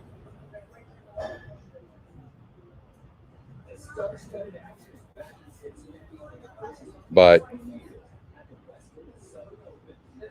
Mike Smith could get the lead on the 2. But he's going to have to be committed. The two's live here as well. 4 shows winning the race. 4, 5, and 8 are right there, and 2. but it does show the 4 winning. And I talked to you guys about this before. That's a citrus burst. So mock race 4, 5, 2, 8. Yeah. Okay. Sure, Owen, no problem. Race number 8. I think the 10's a single, the first time starter. The system has the horse winning, and the Scotty Longshot was scratched. I'm glad. Now makes the 5 horse Wedding Chapel, who adds blinkers, but I still think it's all about the 10. I'm a little worried about the 11 horse Spoiled Rotten. You know what? We need to run that as well, because now that there's a scratch, it changes the mock race, which is fantastic. The algorithm does that. Okay. It has the 10 rolling days. I'm going to single the 10. I hope we come tomorrow and the 10 wins for fun and all of us made money and we singled that horse. But that's what it shows. Top Scotty pick, top win percentage. The mock race shows the horse winning for fun. Okay. All right. All right. I'm going to do one more race, Gulfstream Park. I'll run the simulated race and then got to call it.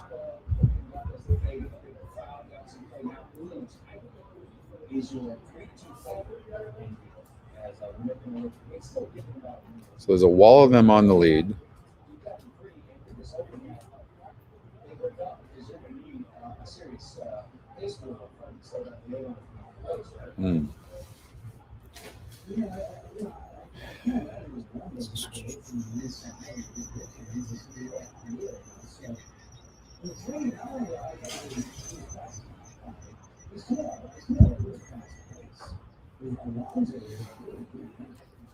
Shows the 3 winning over the 2.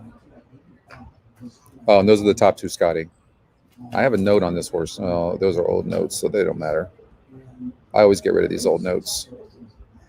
It shows the 3 winning, beating the 2. But those 2 horses.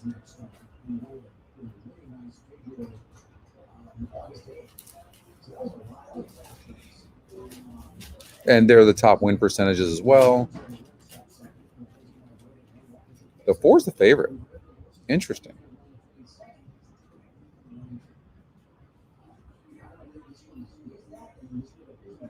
See, the 4 horse shows getting the lead barely, but the 1's right there as well. But then the 4 starts stopping. So the 4's probably getting overbet. I'm gonna say 2, 3, 3, 2. But the system does have the 3 winning the 2, beating the 2, and those are the top 2, Scotty.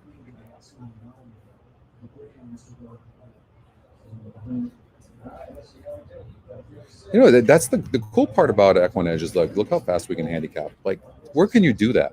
Can you imagine? Like, how cool is this? I don't know. I'm just a fan.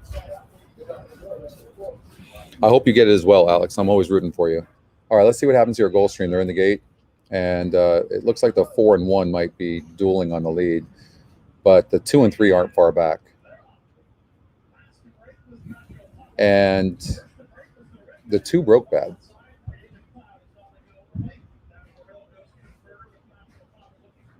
And the 4 didn't break good, which hurts the 4. 2 broke slow.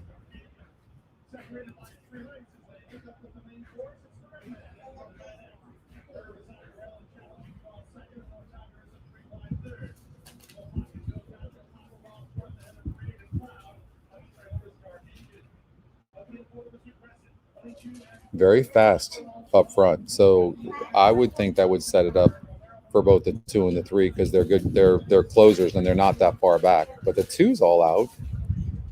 Seems like it anyways. But the 2 broke slow. 3's all out. The thing is that the horses up front might stop anyways. 2's running good. 3's toast.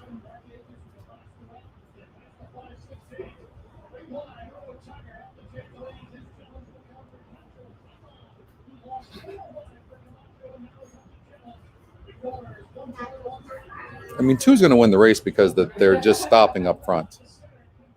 So,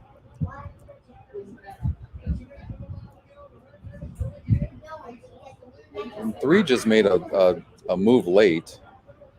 but gonna have to settle for third. It looks like, or fourth. 265. Nacho Papa. Jose D'Angelo claim. Nice claim for 12.5. $51,000 purse. You kidding me? How's that? Nice. How's that for a claim? Amazing for Pro Racing Stable. Yeah, great card. Thank you, Chris. All right, you guys, I got to get out of here. But can't thank you. We covered everything really good. Learning a lot. It's a good card. Don't forget the Pacific Classic. Peter Fornatale is going to be on my show tomorrow. So we'll talk to Peter about the mandatory payout pick 6 here at Del Mar. 11 races tomorrow. Who do you like? We'll talk about that tomorrow. Also, I was on the In the Money podcast today. You can watch that tonight, so you'll kind of get an idea of what I like, but we'll cover more ground on that tomorrow, and we'll dial it in. I'll look at it tonight probably as well. So, but can't thank you all enough for watching. I hope you guys kick butt today, okay? And we'll see you tomorrow. Have a good day. Bye.